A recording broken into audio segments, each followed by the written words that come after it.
Good, it's updated. And hello everyone. Hopefully you can hear me. And we'll do this that we're always going to do, where we say, "Can you hear the other people?" So tell me if you cannot hear me. Tell me if you cannot hear Finn. Say hello, Finn. And then over to Lee, who's not on camera. If that's something that you're going to help with export, he's not on camera, but please say something, Lee. And don't start this. Rachel's already saying that we can't hear Finn, which is interesting. That's not good. We haven't changed anything since last time, so it's a bit of a nuisance if that's happening. Just say a few things, Finn, while I try and check.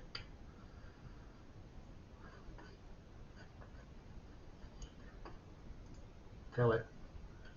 Yeah, well, no one can hear you though, so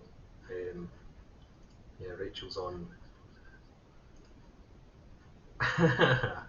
Rachel's giving me the pointers already about what I need to look at, so hopefully it's something very, very simple. Check your audios through your headset is, as far as I can tell. See, this thing is like every time it feels like it's sorted, and then it just decides it wants to be a little bit annoying. Yeah, to export quickly be good. Just once I would love if we could just get this the very first time without having to touch anything.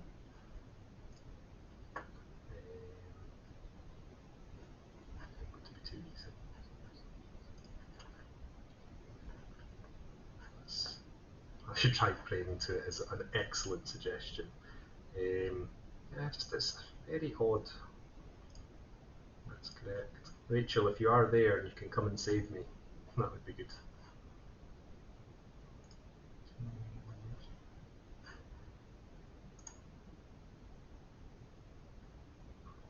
Sources out.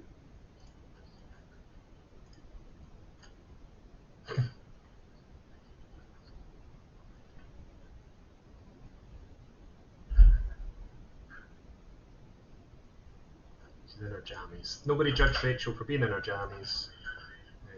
She's doing her best. Okay, so with OBS, with your sources, your audio sources. Yeah. And that is where, is it coming through your headset?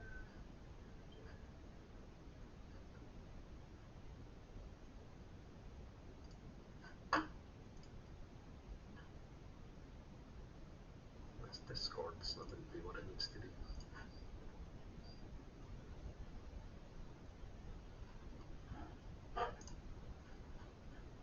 A brand new source, so add audio input. Yep.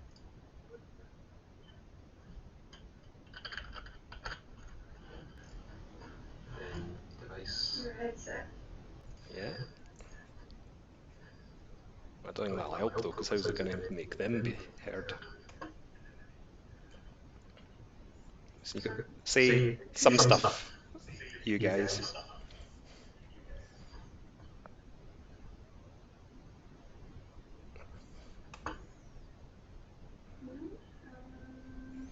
We fixed this. It was something really simple last time as well. Can you put audio input or audio output? Input, I think. Is there an output option? Mm-hmm. Try that one. I wouldn't want to put my headset there, would I? Mm-hmm. That's what is outputting on. Okay, try again. Is this any better? Technical issues? Okay, so that should now you can hear. Am I still echoing though?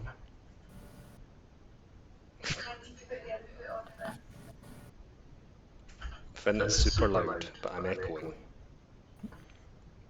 But you can hear him, which is the important thing. I'm echoing now? Hear me super well. No more echo? Right, so... Am I still loud? Yeah, is Finn still loud? Right. Every time, 5 minutes devoted to every episode has to be done to tech support. And that was working. I've changed nothing since last time, which makes it incredibly annoying. But that's life.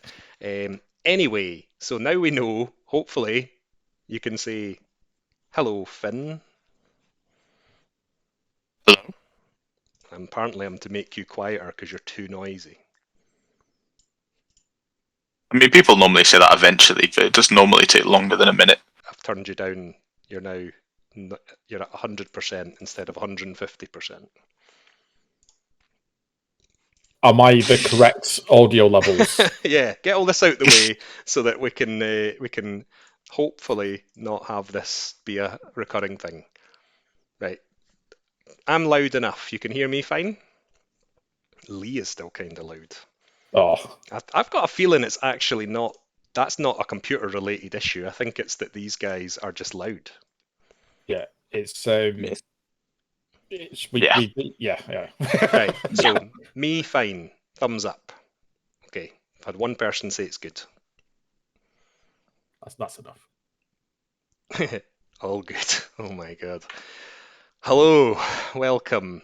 One day Heresy.Scot will pay someone to do this, and I don't care if it bankrupts me just to avoid having to do this at the start. Rachel, if you want another job, then sign me up. So you got a nice little taste of Rachel in her dressing gown there.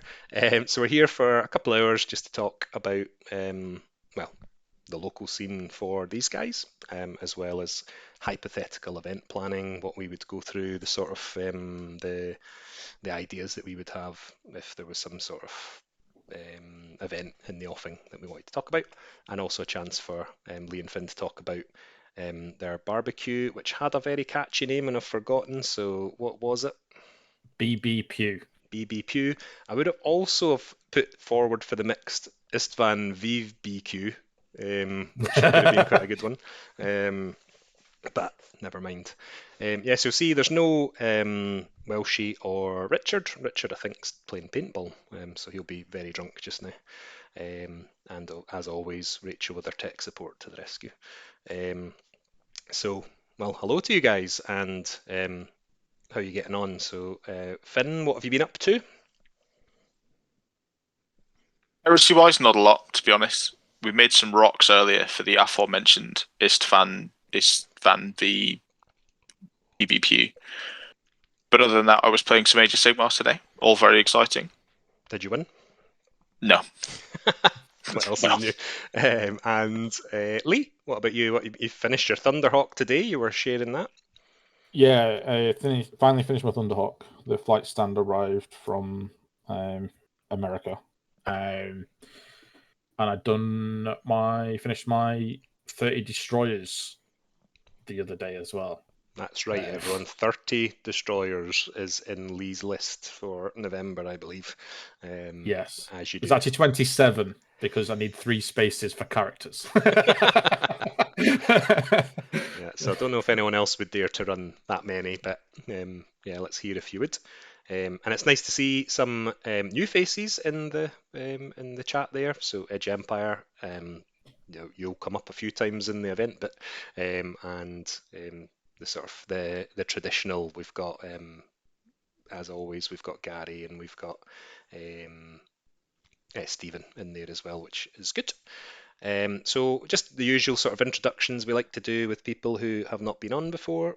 So we'll start with Lee this time. Lee, you have seen the Google Doc, so you've kind of spoiled it. This is meant to be off the cuff, so I'm going to change it. If you were a shape, what shape would you be? Oh, that's a tough one. Probably a square, but imagine the square had round sides. So you mean a circle? No, it still had points. Yeah, but why? So why? I don't know. I don't know what shape I would be, okay. but I wouldn't want to be a square because, like, then you're just uptight about everything. And so you get a little bit of round in there to balance it out. And yeah, I mean, there's no wrong answers in this game. Finn, what about you? What shape would I be? I don't know. I always quite liked isosceles triangles. Just found them quite a satisfying sort of mathematical entity. That makes But sense. also, I like spreadsheets. Maybe a rectangle. It's like an Excel spreadsheet cell. So chats of rounded squares and triangles have made Edge of Empire leave. So hopefully they'll come back after they've made their dinner so they can hear some of the chat about events. But that's how we roll here.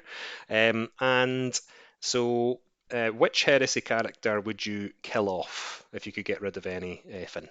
Oh, the Emperor. I mean, that's kind of a key component in the Horus Heresy, and technically you get what you want, but you just remove him entirely, like just delete. No. I'd get rid of Valdor. Just he'd never existed. Instantly. Yeah. No, because he's kind of cool in some of the books, and then in his own book, he's just such a whiny little. Oh, just get in the bin. Just... Again, there's no wrong answers. So yeah, so he's just Valdor doesn't exist. He's not sort of a demi-Primarch. The Emperor never made him. Do you think that would change anything in the setting? I'd be happier. No, that's it. Yeah, I'd be happier. There wouldn't be a really cool scene in the Alfarius Primarch book, but I could live with that. And that's all that matters, is you're happier. Yeah. Lee, what about you? You can just delete some person from the Heresy. Probably Rogel Dawn. Damn, you're not just picking like minor characters. It's like full on. Let's remove some of the key characters from the actual thing. Yeah, I kind of wish he was like the 2nd or 11th Primarch. Just really doesn't need to be there. Like to claim that he was involved in the Horus Heresy is a bit of an overstatement. He built a wall. Like, I mean, he did technically. And this is spoilers from a while ago, he has ended one Primarch and also took out another from the siege. I mean, he's also like cries a lot, doesn't he, and hides behind the sofa. No. Again, there's no wrong answers. Okay. Didn't he build many walls? Yes, he did, Stephen. And also, you've got Gary agreeing. He says the best shape's Mark III, getting in early about the Mark III, Mark IV debate from last time. That's definitely false. It's Mark 6. And then he doesn't like Rogel Dawn either, showing his Iron Warrior-ness. All right, well, fair enough. Who would you get rid of? I would at the moment, the character that is least going to float my boat is Olenius Pius, whatever his name is, just because it's written in the stars that he's going to be the one that dies, that the Emperor then unlocks Super Saiyan 2 and kills Horus. Because I just don't. It needed to be a normal person with no powers. Like, yeah. I really, really, really hope there is a twist to come where that wee guy we followed through the Siege of Terra books, the one that's like just been to hell and back and like cradled a blood angel as he died and all that sort of stuff. Yeah. The guy starts with K. It's like Kashinko or something like that. If he just accidentally gets teleported up to the vengeful spirit at the end, like he just accidentally steps on the teleportation pad and then ends up with them, and he's the one that dies, I'll be so happy, because a perpetual giving up their life, he's probably bored of living anyway, so it's not a loss. I just wouldn't do it for me. How great would it be though if I can't remember his name either. Actually, is the one he teleports onto the vengeful spirit and like accidentally stabs Sanguinius.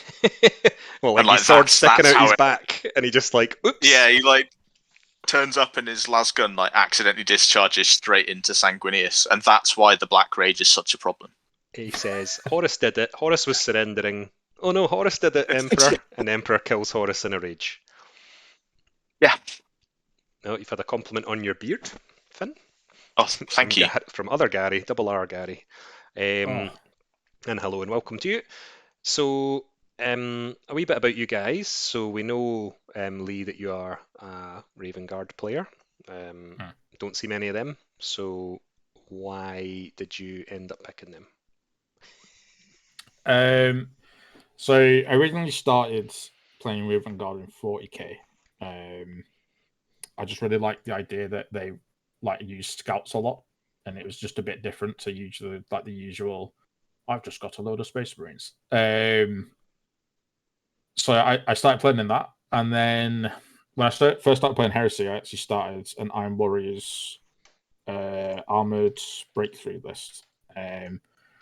Figured out I didn't actually like playing with tanks, and I really liked Raven Guard, so I just switched immediately to Raven Guard. And they've got cool lore, and I like the way they fight. It's almost like you imagine how the SAS fight and stuff. So it's pretty cool. We've got some question. Gary wants to know if you're just hiding in the shadows and that's why you're not on camera. And Stephen said, well, you don't see many Raven Guard anyway, do you? Which is very true, but get out. Yes, I think that it's good seeing legions that aren't very well represented. I think I've only played against one person with them before. So it's not a bad thing. And they have got interest in sort of backstory, almost tragedy of what he was trying to do.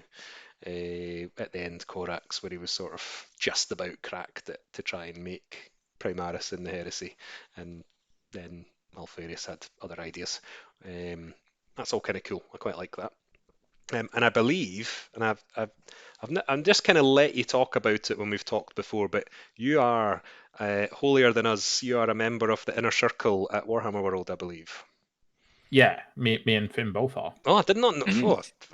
Everyone bow down to our superior I sportsman. got the memo about keeping it secret. He's probably cradling his trophy right now, and that's why he's not got his camera on.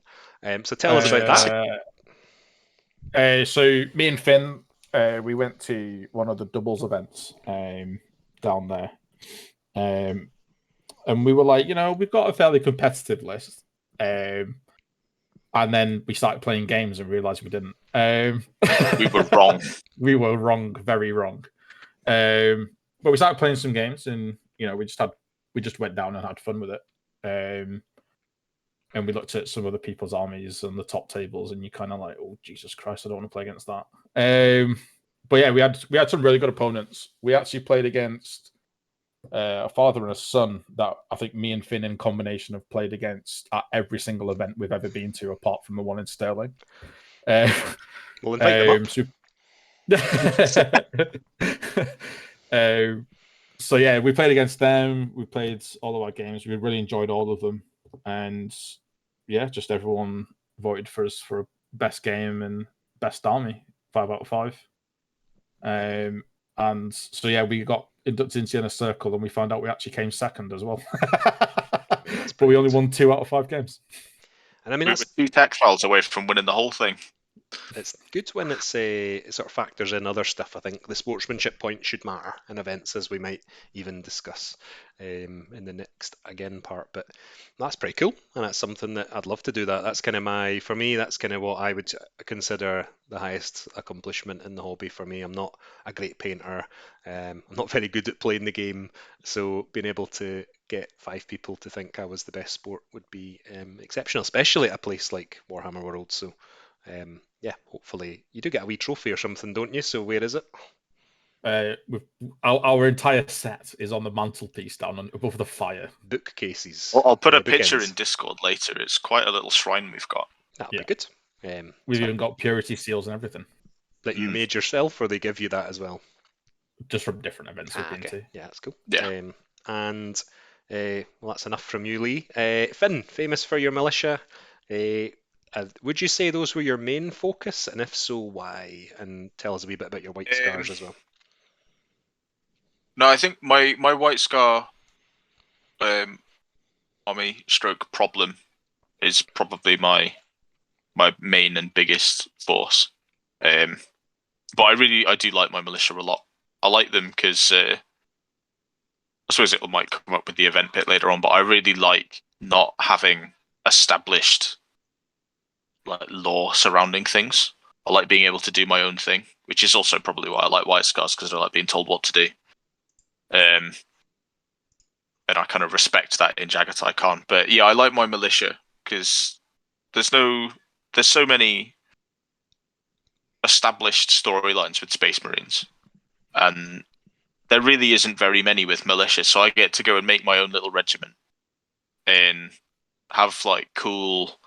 Well, I think they're cool, which I suppose is all that matters. But I get to make the story behind like the commander who's an old pre-Gulliman Ultramarine who is been grievously wounded and why he's been left with this militia force to like be in charge of.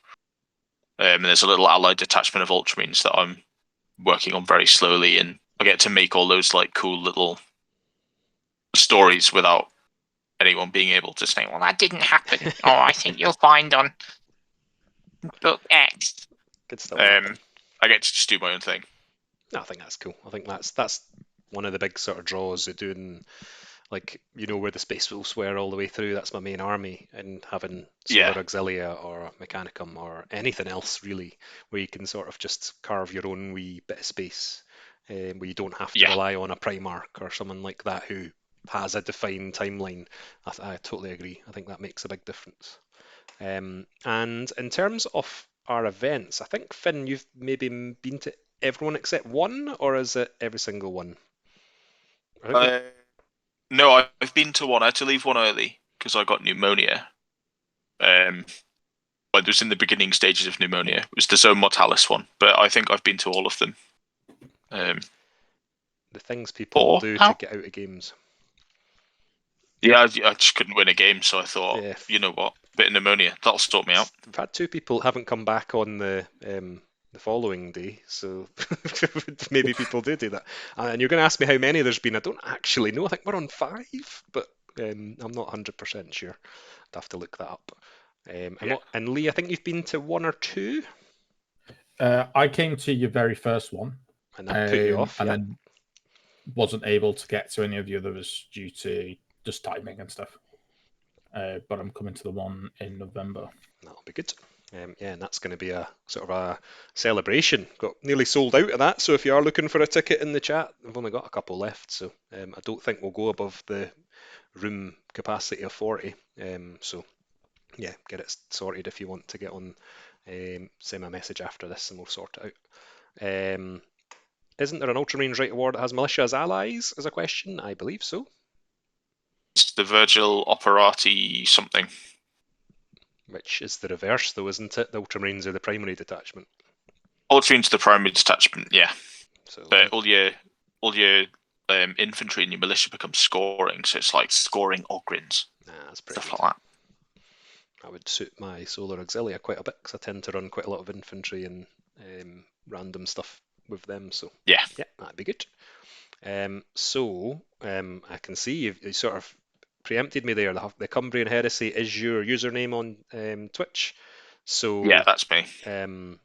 Tell us a bit about that. So it's the equivalent of sort of Heresy.Scot in Cumbria. So how did it come to be, and how big is it? Did we start that, Lee? 2017. Yeah. Yeah. It just started off with Winter. It's just easier to get people together for games, I think. Yeah, pretty much. Anything that reduces the amount of work I have to do, perfect. So yeah, it's not really anything like too organized, really. Probably got kind of fluctuates a bit. Probably got at the moment like probably 10 people that play regularly ish. That's pretty good. I think quite a lot of groups would envy that.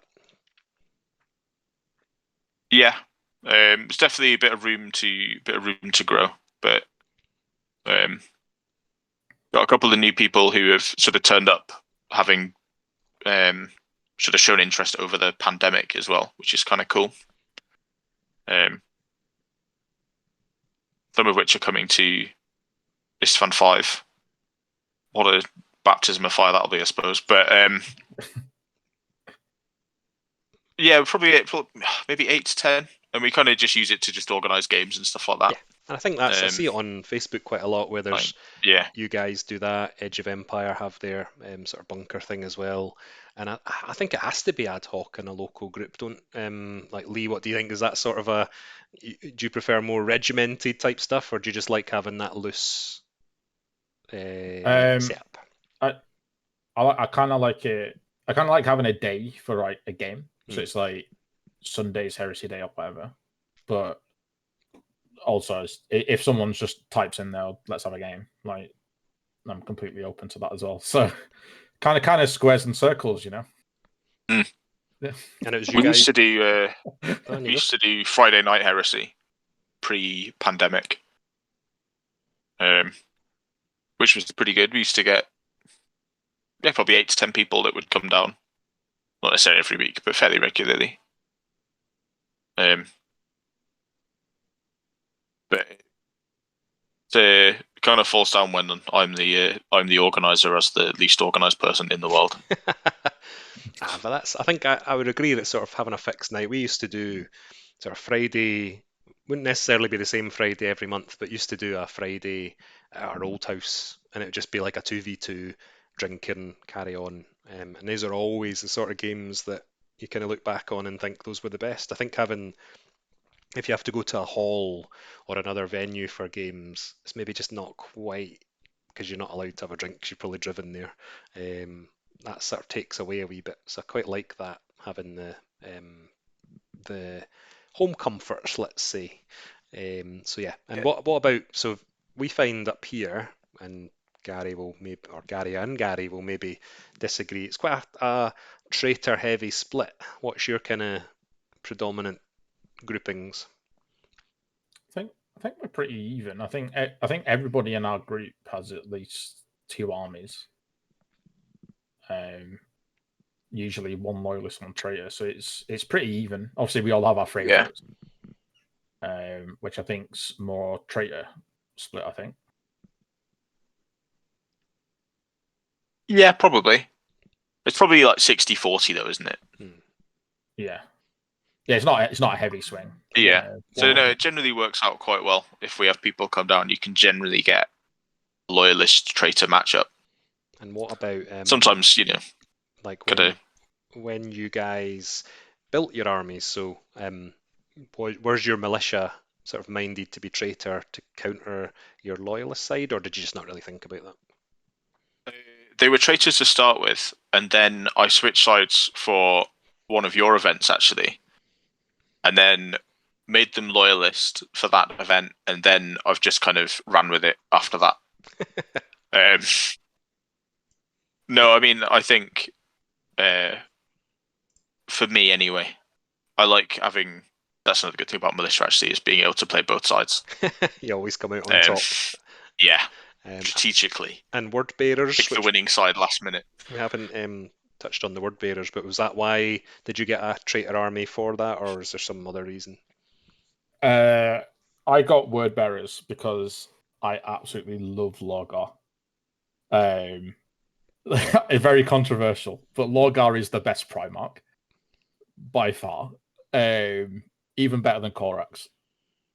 And it's one of those weird situations for me because I don't actually like the Word Bearers Legion that much, but because I like Lorgar so much, I've ended up with a Word Bearers army. Like, I still like them, and they're really fun to paint. Because it's not just they're red with like more orange highlights as you go up. I tried to make them more like a dead red. So they've got like skin tones added to the red for highlights and stuff. So it's just a little bit more different than painting black. So it's Chaos black out of rattle and does get a bit dull, doesn't it? I've seen that Thunderhawk. It's definitely not. And then there's Gary coming in, so he thinks that Traitors Up Our End just lasted longer. Veterans of the Long War versus the Loyalists who got fed up and sacked off the Heresy and sold all their stuff, which is probably true because I can think of at least 2 who don't play anymore, who just never quite got the game and gave up really quickly because they got beasted by our Traitor players having no mercy, which I've obviously got thicker skin than that. Okay, so is there sort of scope for your group to grow then, do you think? Because you've obviously got new members now. I remember you telling me before, and you mentioned a wee bit ago that you've got new players over lockdown. So is there indication that people are interested down your way and they are looking to come into it, or is that just random? You just don't know where they came from? I think they kind of got involved because they've seen us play it. Like we play it quite regularly, and the people that they usually play games with also play Heresy. So I think they just kind of got involved with it just by being associated to it, sort of thing. Yeah. But they've definitely just like out of nowhere, just like let's give Heresy a try, and they seem to have really enjoyed it. So, which is a good thing. No, it's a good thing. Obviously, your charming personalities have encouraged them to step into the breach, and maybe you'll get them to stick around if you've got a good chat for them. Yeah. I think with having like a good number of players that regularly play as well, I think it's easy for them to get games rather than going into like a stagnant game and nobody's around to play.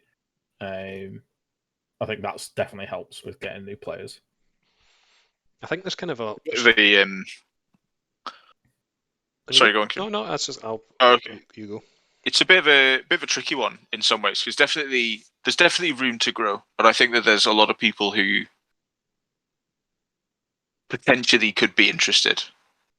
But at the gaming club where we play, it's just around the corner from Games Workshop, so there's not a huge amount of 40k or Age of Sigmar or anything like that. The only GW game that gets played regularly is Blood Bowl.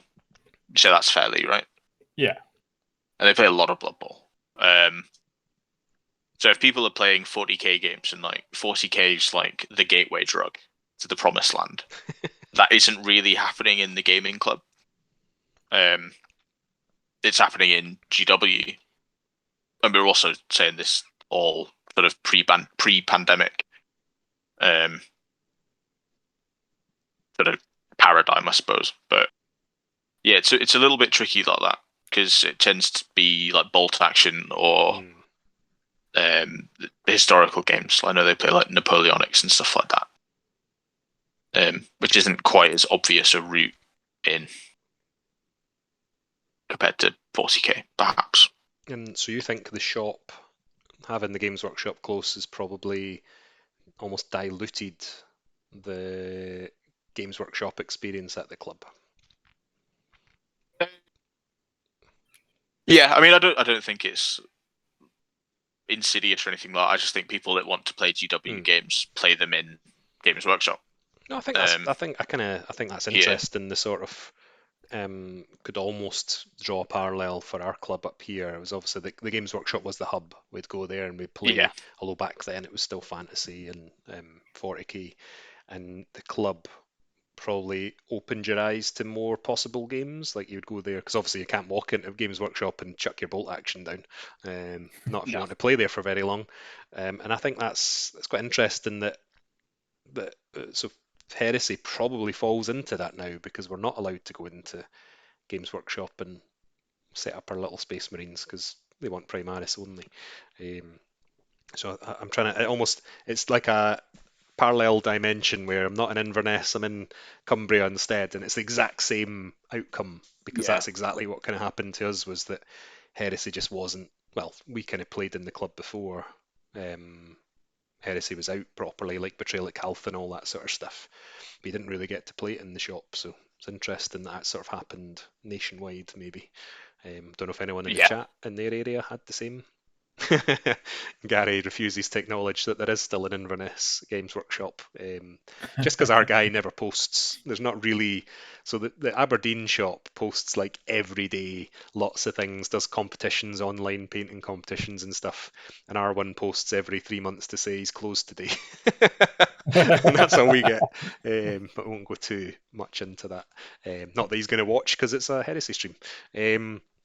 So what about, so we've had you guys up a fair bit. are we one of your closest? Obviously, we're your favoured event and your best event in the calendar year at Heresy.Scot. Correct. But how come? Like, what made you gamble on coming up to Stirling, knowing that you're having to go into the far north? Anything south of Penrith is basically in France. Um, so It's safer. it's actually not that far to Stirling either. Yeah. It's actually a lot closer than a lot of our other events that we would have access to. Like, the And only other one I can easier to think get to as well. in the north of England is Edge of Empire, which I would like to go to and have been too slow on the draw to get tickets for in the past. Yeah. But aside from that, I don't think there's very many events that aren't down south. Yeah. Like I think there's. I'm not actually from Cumbria. My geography's pretty terrible. There's something in Derby, right? You could I just don't really know where that is. I don't know. You could just say lots of things Yeah. because my English geography is pathetic. So if you said like And Manchester, I don't know how close that is. You could just lie. yeah. And then there's stuff on the south coast, and that's basically international travel. I think, and I'll let you come in, Lee, because I've just jumped in before you maybe there. But when you go on and you go searching, so there's a few good groups on Facebook that have these things, and I've found you see one and looks really cool. They've put a lot of effort into their packs, way more than I do, because I do the bare minimum because I've found that people don't tend to read them, so I don't tend to put a huge amount of work on mine. But when one draws, you sort of look at it and they say, get your ticket now, and you get really far into it before they actually you realise it's in like London. And I always try and put it really close to the start on mine because if someone's willing to come to Stirling, then I want them to know that's where they're going. Whereas I find these events where you're like, oh, brilliant, where's that place? Go on Google, search for it. Oh, it's like a 12-hour drive from Inverness. Probably not going to go to that then. And it happens all the time. It really discourages me from seeking out some probably really cool events to go to. And I think that's it's interesting that it's maybe not quite the same. Obviously, Edge Empire is a massive like behemoth of event organising, but there's not really anything in the north, which is a shame because it's not like we don't play it. And I'm sure we would come down, and obviously you guys come up to us. So it's interesting that there's not quite the same enthusiasm for running events, maybe. So I don't really know why that is. No, and then the other thing with Cumbria in particular is that it's an enormous county, but everything's incredibly spread out. So it's just sort of it's a long. Well, I mean, I'm complaining to someone that lives in Inverness, but it's difficult to get to places almost, or like it's not difficult. It just takes a long time. No, it's a bit of a faff. It's all like single A roads, and so to get to like the next biggest town in Cumbria, it's an hour. Even though it's only 40 miles, it's an hour because the traffic's so slow along it because it's a single road A road. Yeah, if you've ever been up this way, the A9, it's a very long road and it is a single carriageway and it is an absolute ball ache. It's one of the main spine roads in Scotland and it's horrible. So I completely sympathise with that. But what do you think? Like, what's the sort of? Do you think people just aren't interested then in running events, Lee, or do you think it's just that maybe we have got we've not got the numbers really? I think the numbers are fine. I think a lot of people don't try it. Like me and Finn's run events for our local community. Like we've done like generous. I say events. It's more like a period in time in which we'll all get together and play a larger than normal game. But I think there's a lot of risk involved. I think, especially when you're starting to take on people's money. If you don't provide what they want, you're kind of just left in a hard place, especially if it's your first event. And I think it definitely takes someone with a bit of balls to start that off, Kieran. Do you know what I'm trying to say though? It takes a lot of somebody to risk people's money, because that's essentially what it is, especially when you're doing your first one, and it's a lot of organising and making sure people don't cancel on you and things like that. I think it was less the. I mean, I'll take that as a compliment. I'm sure that's what you meant. The money never really frightened me in terms of running events. It was more, so there was an event run in Stirling, and it was sort of like a one day come along, and a few of the guys from here went down, and I couldn't go. And they came back and they were like, there was actually about 20 folk at that, and that wasn't like everyone, and it was something that we should try again. And the Heresy Scotland page on Facebook, they were very keen on doing another. And I thought, well, that's a shame. I would have liked to have run an event, but if they're doing it, I'll just go, leave them to it. And 6 months passed and they hadn't done anything. And then another 6 months passed and they hadn't done anything. So I messaged the guy and said, are you doing this? Or like, can I do one? And the guy, I think this was around 8th edition, had come out. And he said, oh, quite a lot of our group's playing 8th now, so it's not something I'll say no to, but I'm not really focused on it. So I was like, all right, cool, well, I'm going to run one then. And then he immediately tried to launch one. I think he kind of, at that point, maybe thought like I was stepping on his toes or something. So I was kind of like, cool, I'll just put it in the back burner again. I'm not bothered. It doesn't really, it's not something that it doesn't have to be me. It just has to be done. Yeah. And then it just never happened. Like he put a couple of feelers out for dates and nobody signed up. And I guess the 8th edition turned his head again and he went away. And so I was just like, well, they're not going to hand me the keys to the Facebook group probably. And like, because I know people like to cling to their thing as if it's theirs. But so I just set up the Heresy.Scot stuff and Mikkel obviously jumped in and it kind of came from that, but never really had the sort of the issues around money. I guess I kind of assumed that if it went to pot, I would just have to pay it. And we're quite lucky at Common Ground Games because you've obviously got a venue there that charges per person.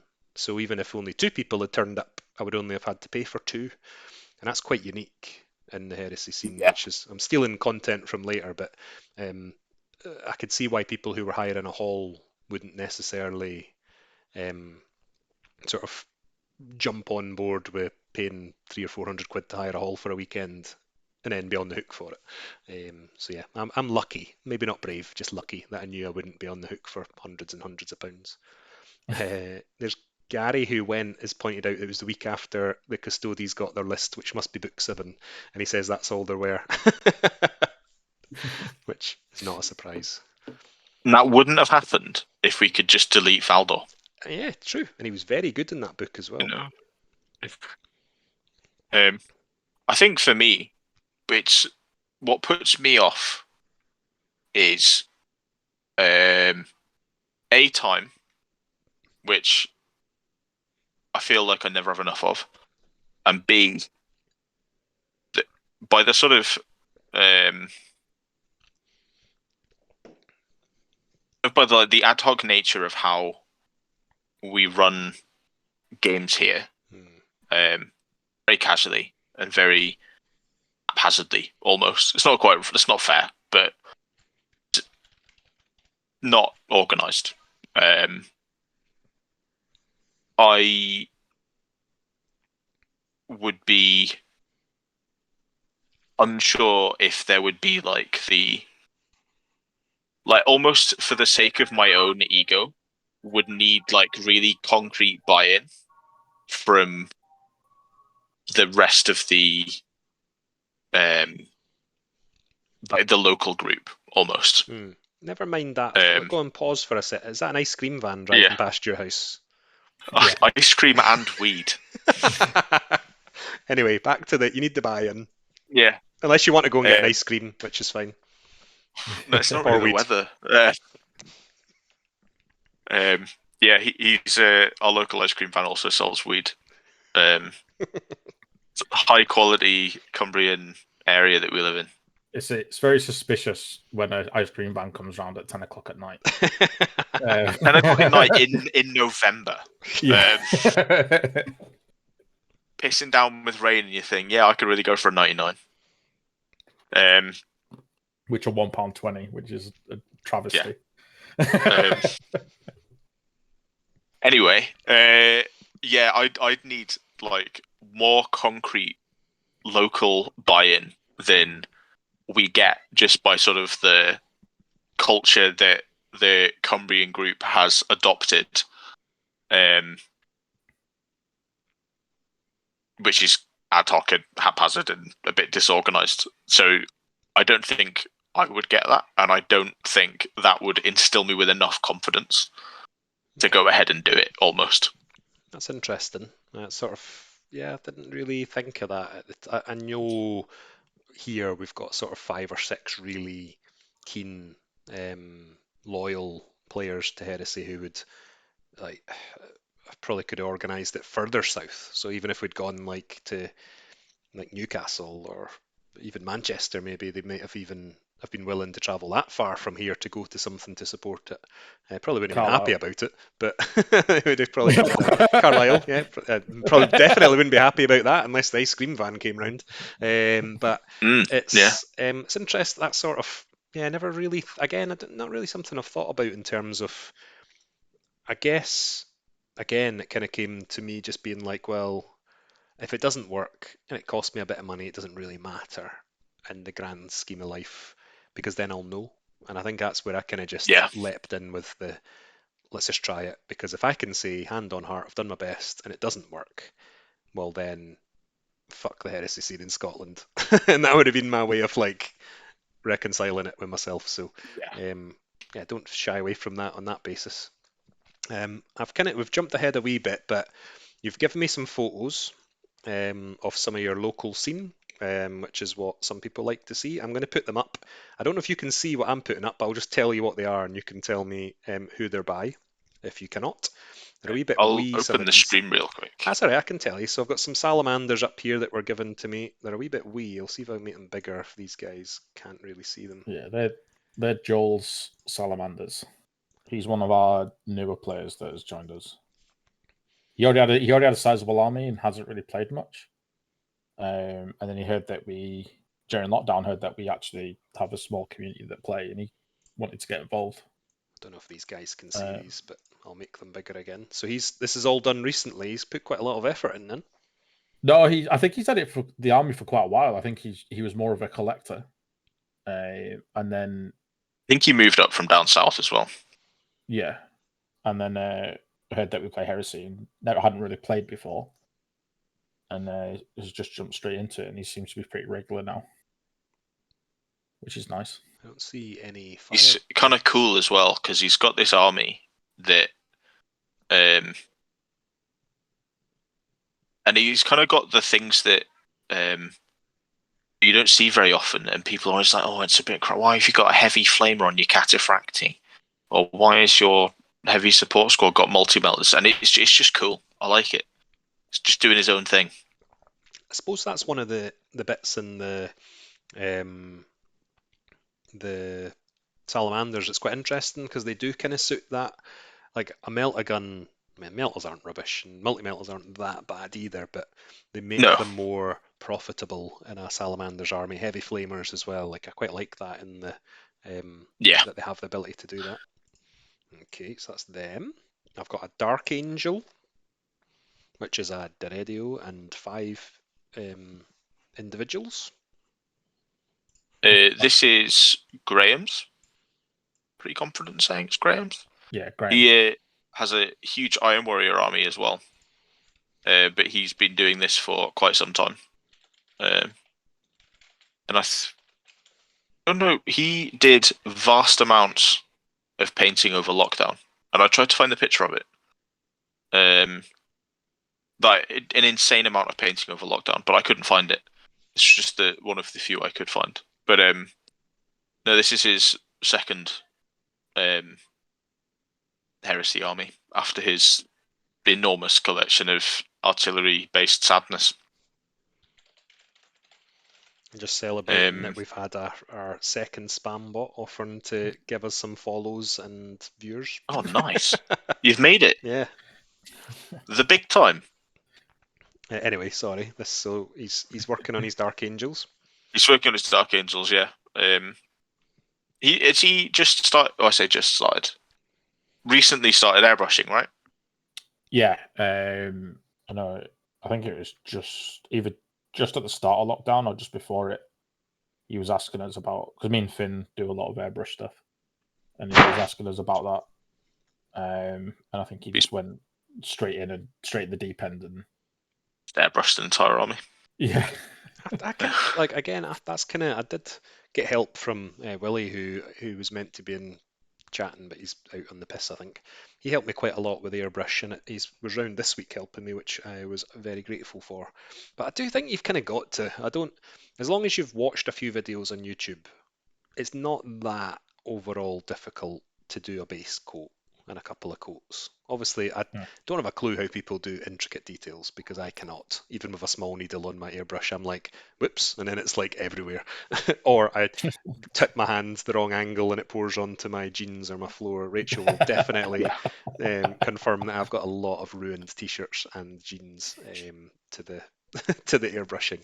Yeah. It's not a rocket science. It's just that you have to be willing to take it to bits, clean it 20 times until you've thinned that paint enough that it doesn't clog it. And then once it starts singing, it is so much easier than using a brush. It's one of those things as well. The more you use it, the more you get used to it. The easier it becomes. Like now, when I'm doing my black and somber grey, I don't have to be like, oh, how many drops of thinner am I using? Because you just throw a load into the pot and go, that's about the right amount, and then you throw in a bunch of black and somber grey, and you're like, yeah, that looks about right, and then you put it through the airbrush, and it works, and you're just like, oh, so it's fine. Pretty much. But when you first start, you're like, right, okay, 10 drops of thinner. That's not my style, but maybe that's how you started. Okay, so we've got a battle photo, which is salamanders and Death Guard, I think. Those are some beautiful salamanders. I can't get the photo. I paint the salamanders, but they're your old one of our the ones I sold to Elliot. These are Izzy, who doesn't have her own army yet, but is, I think, interested in word bearers.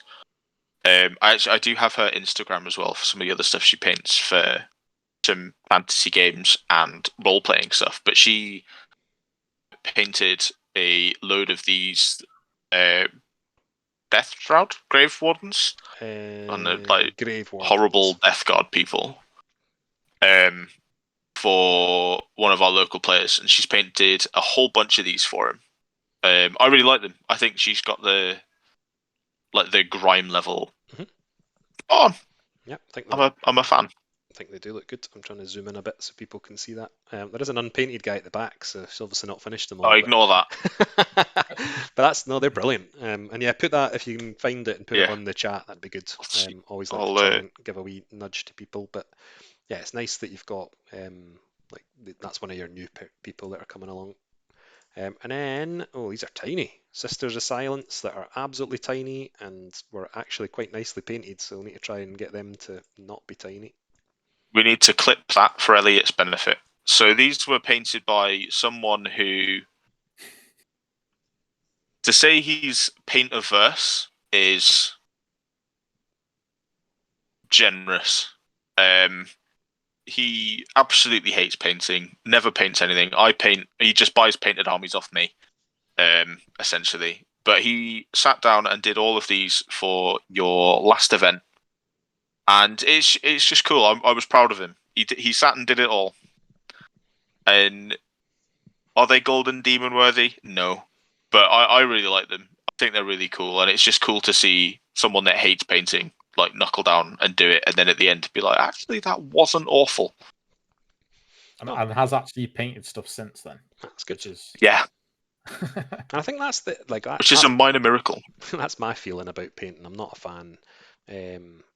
He says with a half-painted Titan Legio sitting next to him, but it's just sometimes you just have to dig a bit deep. You've got to set yourself a deadline and do it. So yeah, fair play for doing that. I think that's if he does watch this, I think it's brilliant that if you hate it, but you've got to get it done.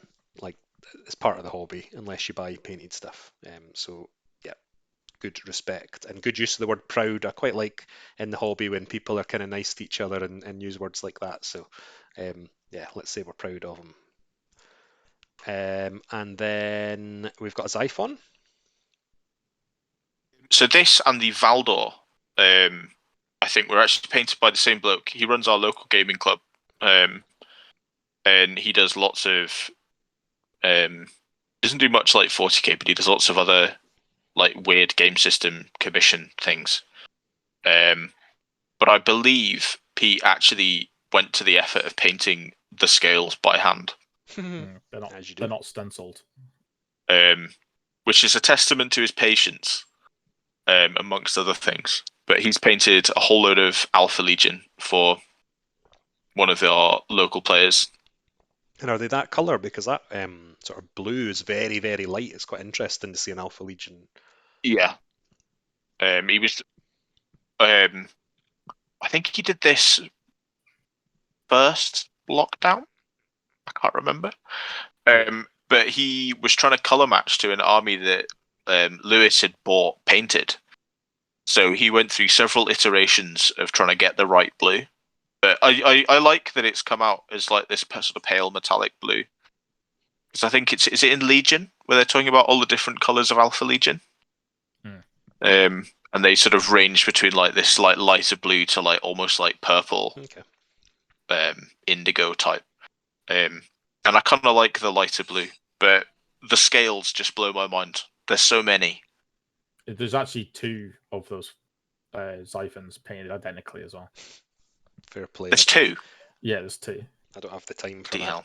I wouldn't want to fancy sitting painting all that. Although I did do quite a lot of edge highlighting, so yeah, I guess you've got to dig deep sometimes.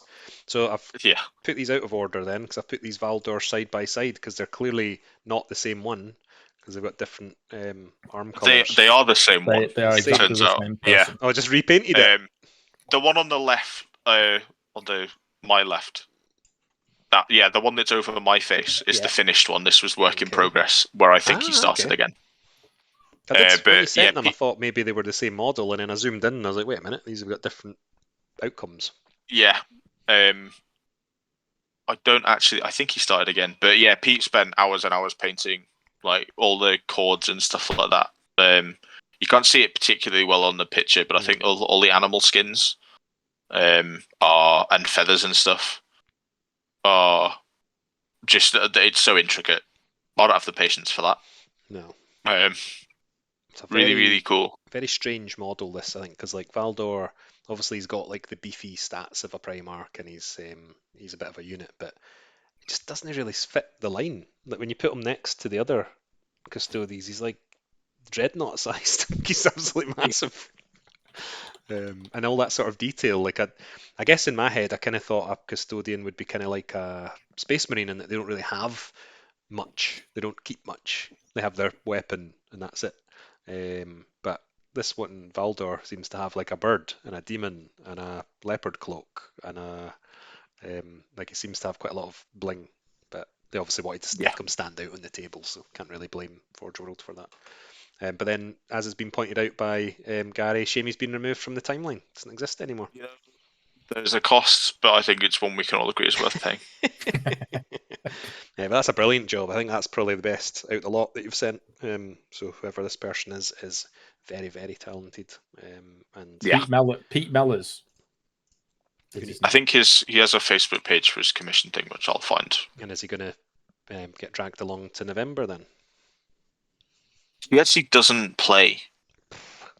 He plays Bolt Action almost exclusively. And Blood Bowl, unsurprisingly. Yeah. Nothing wrong with that. Blood Bowl. There's a lot of Blood Bowl. Yeah. I love Blood Bowl. Not played the new edition yet, and that's been a while, but yeah, I love it. I think it's a brilliant game.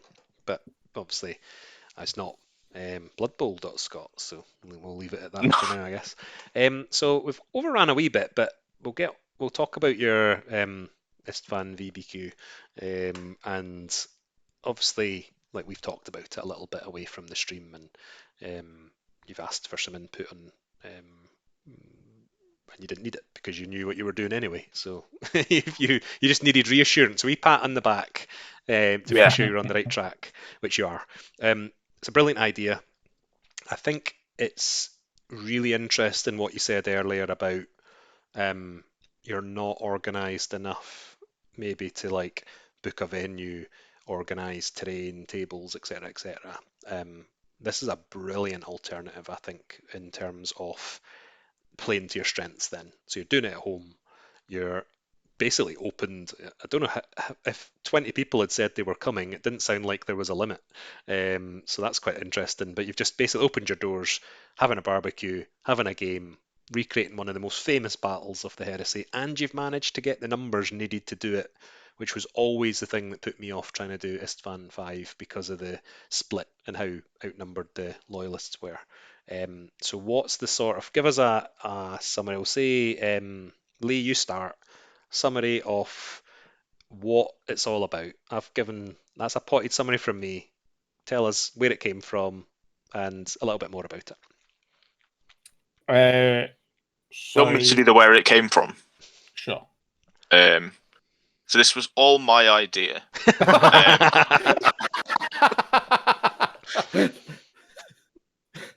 No, so generally I come up with these like slightly weird ideas and then run them by Lee, and he's like, "No, that's stupid."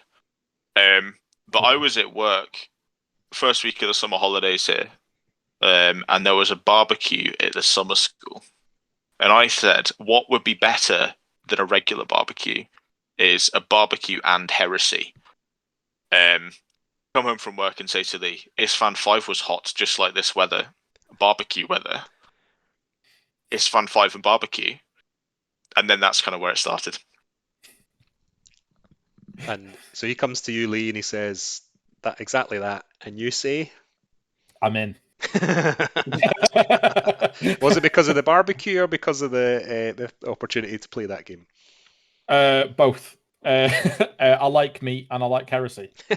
I'm a simple man with square corners and round edges. But yeah, it's one of those things we've like mentioned it in the past as well. Like we're like, oh, how many legions are we off of doing like Istvan? And it's like we have to check every couple of months just to make sure we've got the legions to do it. And and I think we are ready. The only thing we don't have is Sons of Horus because Finn's too lazy to paint his Sons of Horus. That's right, I said it. Wow. It's only, I am where it is he's either. only next door. Just go and sock it to him. Yeah. So it's kind of we've always had it in our minds that it'd be cool There's if one. we did. It'd be cool if we did an Istvan scenario. We never thought we'd do the actual drop site massacre, but I think we always thought that let's do a little mini campaign involving Istvan. And I think Finn coming home and being like, let's do a massive game with a barbecue and Istvan kind of just set it in motion that we should just do this massive game where the loyalists get absolutely destroyed. I think it's probably in the chat, fire in, not really brought you in as much as normal, so feel free to disagree with this. Istvan 3 and 5 are probably the two most interesting battles that you would want to recreate. If you could recreate any of them, like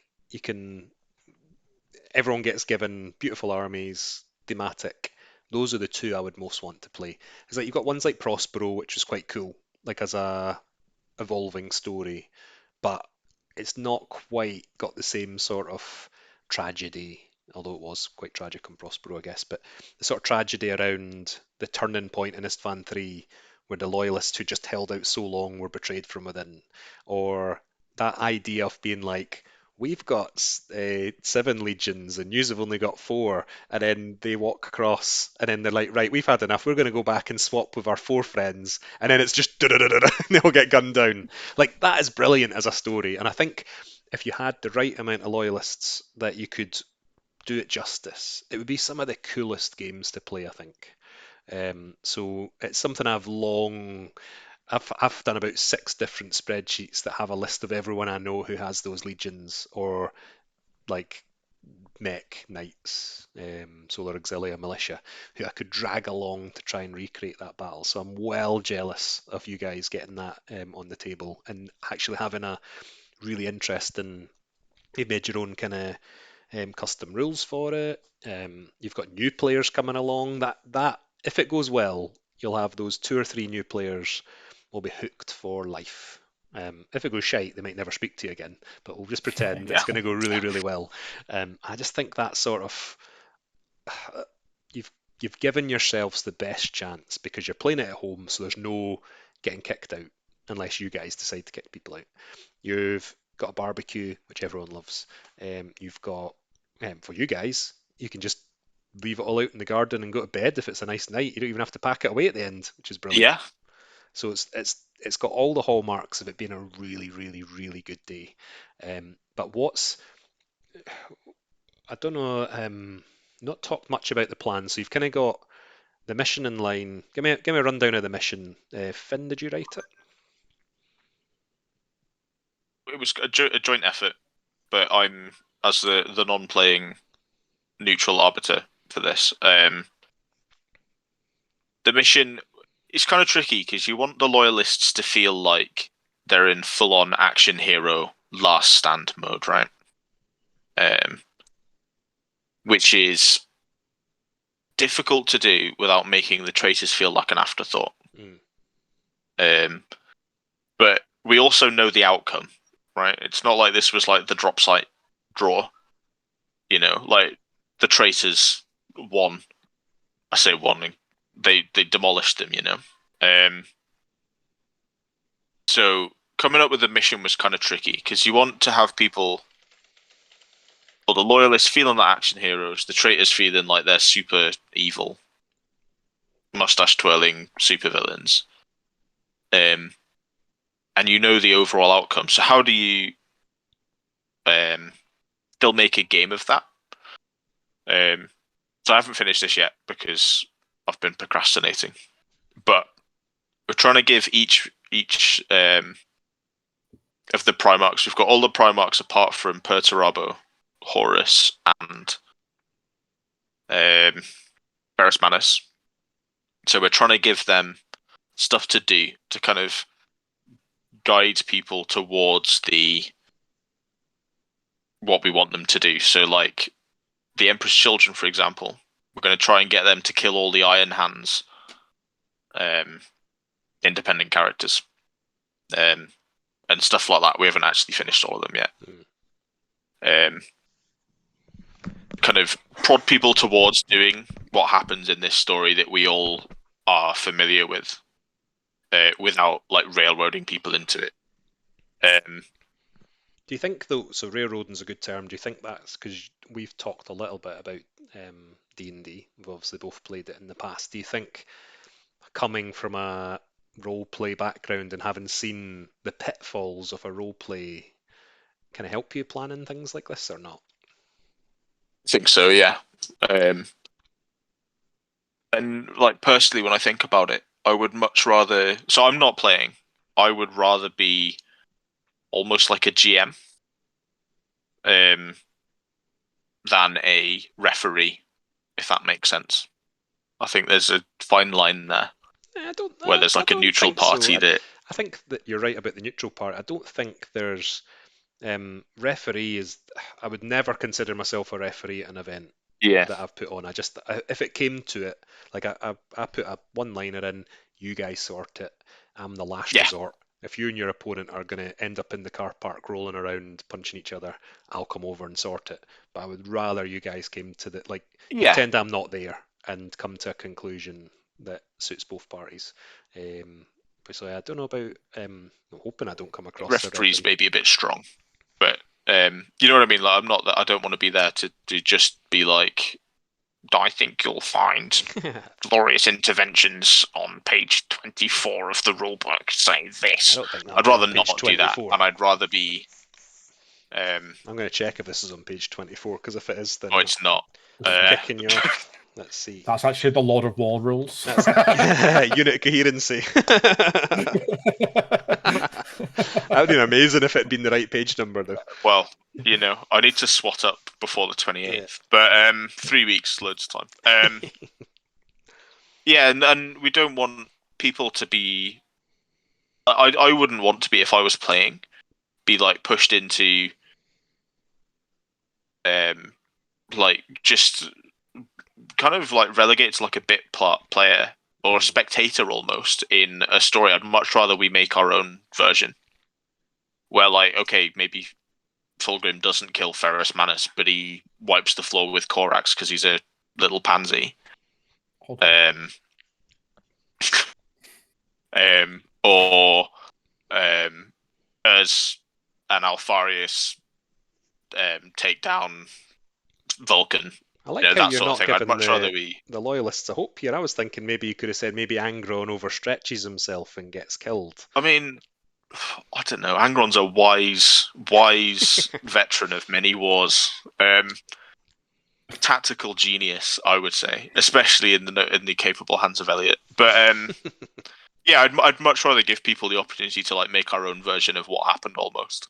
And is that? Or like in this little snapshot, the loyalists actually were fine. And what They're about? fine. So again, in the chat, I'm looking for.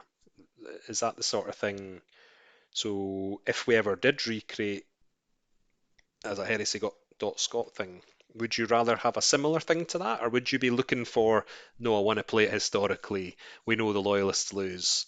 That side, I kind of find that interesting, and I don't know what I would pick. I think you can set it up and you can stack the odds in the favour of the traitors. But if those loyalist players pull it out the bag, do you really want at the end of the like Istvan 3? I think it's kind of fair to say there was no way, even if the loyalists were killing at like a rate of 1,000 to 1, they weren't going to win. Yeah. Like they were inevitably at some point Horus was going to be like, nah, we're just going to blow the shit out of the city, and who cares? Angron's going to die too because he's an idiot, so we'll just leave him. Like I don't think I would enjoy an Istvan 3 campaign where it was possible for the loyalists to win, and win being like we've stopped the heresy at the start. I don't mind them winning and sort of like we've delayed the traitors long enough that Terra now knows what's going on and they're prepared. What do you think, Lee, about the sort of like when it came to that part of it? Did you want the loyalists to be able to win or not? I personally wanted the loyalists to lose, and that's coming from a loyalist that's playing as a loyalist in the game. Like I wanted them to lose. I want it to be to represent the story, but like not copy it. Like I want there to be those differences, and I want there to be different things that happen, so you can be like, oh my god, this time Fulgrim got his head chopped off. Well, I said chopped off, smashed off with hammer. But like I think the way we've been doing the little objectives, they're kind of like a personal victory for the loyalists, as opposed to like we've won the battle. Like they aren't winning the battle. It's pretty much impossible, but they've got the little personal victories that they can achieve with those mission objectives that we've done. Like for the one we've done for Korax is if he's alive at the end of the game, was it D3 victory points or something? Can't remember off the top of my head. And then if he's alive on the table at the end of the game, he's get D3 victory points. But if I think it's 5 if he's alive and on the table.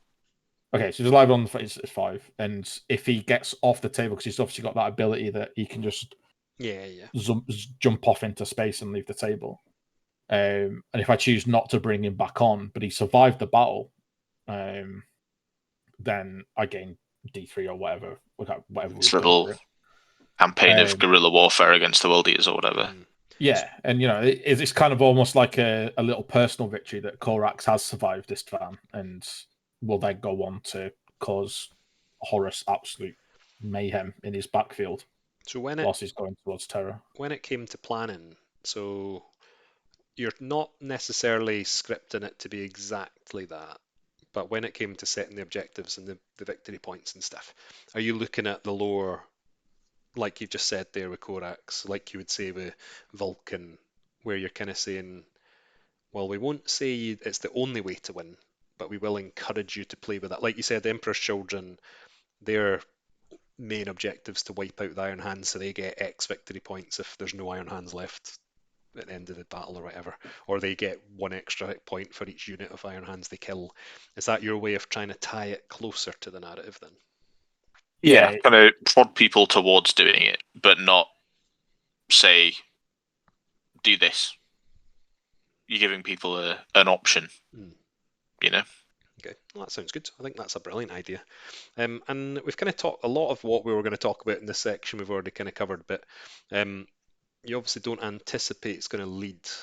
Maybe it'll be an annual thing or a biannual thing or a monthly thing or whatever, but you don't really anticipate it leading to like Cumbria. I was going to say Cumbria.Scot doesn't work. Heresy.Cumbria. I don't think Cumbria has its own web address. Can we get a little franchise? Yeah. Sell your franchise. Yeah, sell your bridge. So is that not really on the cards then? It's not anything I've thought about. I would like to. I would like to do it, but like I said earlier, it's a lot of planning, and like if 8 people turn up, it's kind of a bit of a disappointment. It's one of those things for me. It's like it's a lot of planning to get around and find the space to do it, and then having the people come to make it worthwhile. I would like to, but I don't think it's on the cards anytime soon. That's very diplomatic. Finn, anything to add? Yeah, see, I've thought about it and would very much like to do it. And I like having like a project. I like having things to do, and it may be. It's a solid maybe, a very committed maybe. And Stephen has stolen what I was going to say right there. If you build it, they will come. I've even written that on the document. You guys have seen it. I typed that while we were chatting.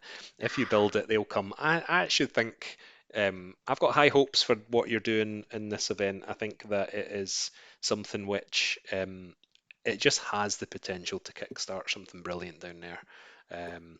It's not entirely impossible for me to attend still, but it's unlikely, I think. It's the sort of thing I'd love to do. It's just, if I lived at still lived in Larbert, where I grew up, that's like a 2-hour drive probably. That's way more achievable without the 3 hours on top. Yeah. But how long is it on the train? I don't know what Cumbria area in Carlisle's like for trains, but Inverness, considering it's a city with an airport, our train system is pretty shit. There's about 6 trains a day. Not very good, but not impossible. I wouldn't rule it out. 3 weeks, still plenty of time for me to weigh it up. And that's the sort of thing I'd love to attend. Although the only issue is I'm desperately trying to get rid of my world eaters, and they're kind of like the army that would be most fitting for it, probably. It could be the last hurrah. Yeah, maybe if someone there wants to buy them, I'll bring them down and play with them and then hand them over. I'm sure Elliot will buy him. He buys everybody else's stuff. Just have this massive collection. It's about the same time on the train. Someone's worked it out. So there we go. So what we'll do now, we'll take a wee break. We've overran a wee bit. And when we get back, we're going to plan a hypothetical event based on what we've just said there. We're going to run through some questions. We'll have a 5-minute break, so we'll be back just before 25 past, get another drink, and yeah, we'll get straight into that, and then we can see if we can twist Finn's arm to make this maybe a legitimate yes, and there'll be a Carlisle event in the not too distant future. So we're back in just under 5 minutes.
because We're the back best thing on about now, being the Lee. most You're going to have to hold that thought. So hopefully you can hear us again. Something definitely switched off there on my side. So hopefully you guys can hear us. Can you hear me? But we've kind of want to pipe these people in with our celebration here. Just call me cleaning my trophies. They've brought a trophy to show off.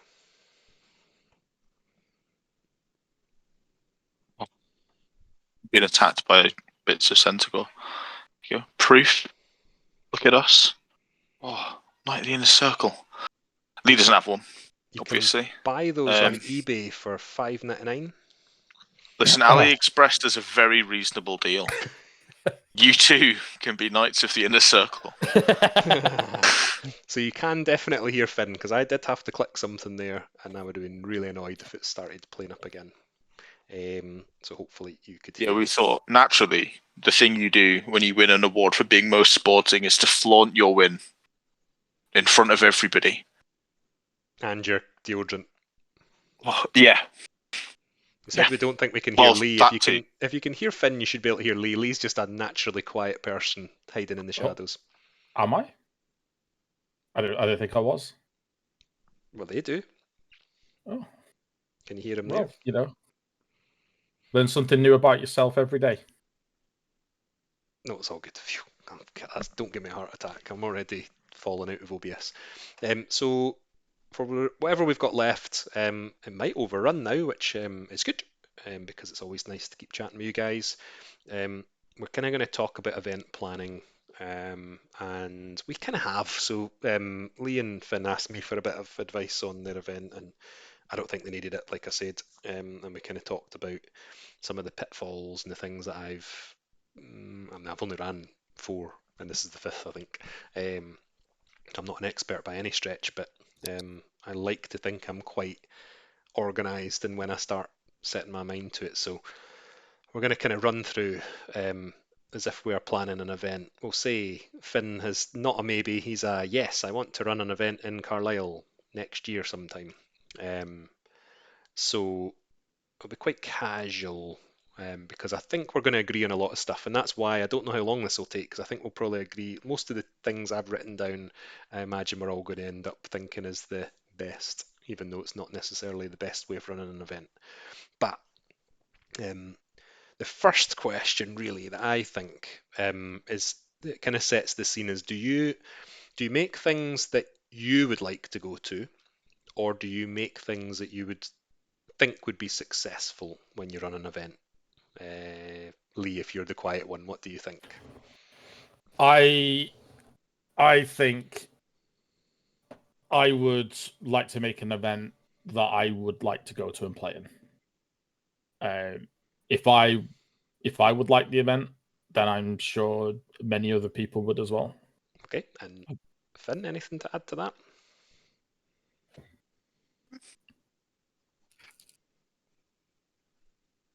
No, I think I would agree. I think I would definitely.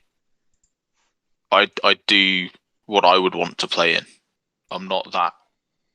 I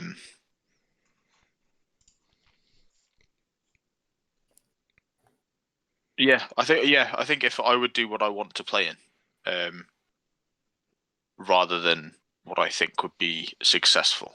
So when you said earlier, if I had, if I was going to be a smart arse, and I was going to be like, ding ding, correct, 1 to each of you, and act like I was grading you, but because I would agree, I think whenever I've done anything, it's always got to be something I'm enthusiastic for, because I've got to write it, and if I'm writing it because I think, well, this will bring the most people through the door, it's not going to get the same attention. I don't think it's not going to get the same care if it was something where I was like, oh, I wish I wasn't running this so I could play in it. That's the sort of, I think that's the only way for me to do something. But what do you think though about, because you said earlier it wouldn't be worth it if only 8 people turned up. So how do you know that what you like is what the majority like?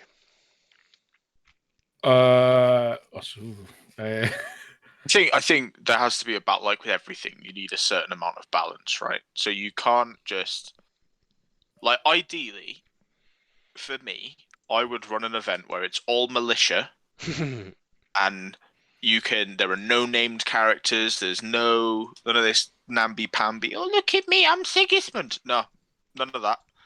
But That's I how can see Sigismund what- sounds, well. by the way. Yeah, no, ban Sigismund. Ban Imperial Fists as well. And Valdor. And Valdor. He doesn't exist. And It's all Valdor. the I've never heard of custodians, him. right? But I can see how this event becomes increasingly niche. So like you need to like strike a little bit of a balance. Like I don't think you can. But so this is, I find that quite interesting. I don't think you do. So one of the feedbacks, I'm quite open to, I don't think you should ban anything. And that's definitely down the line that we're going to come on to. I don't think you should ban anything. I don't think you should particularly vet anything.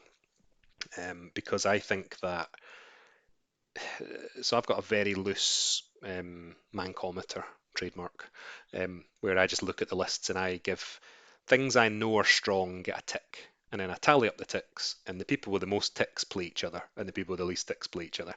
And I think if you start going back to people and saying, "Oh, you're bringing 3 Leviathans and drop pods. Could you rethink that, please?" I think you start to do exactly what you've just said there, of trying, like, where you sort of niche yourself to an event where it will end up being potentially the same list times 10 because you've forced people to do that, rather than it being sort of, there's someone talking about Tallarn, which is, I mean, I would love to do Tallarn. I think that's the risk, is that you can kind of over meddle, which is maybe what you're getting at there, Finn, about you can muck about with people too much and you can switch people off to the event. And I can see how, like, with the Isfan 5 thing, where we've been, like, Lee wanted the loyalists to just get demolished, which is a perfectly reasonable, like, view that I can completely get. But, like, I don't know, I would feel like I would want the loyalists to feel like there's still something to play for, you know?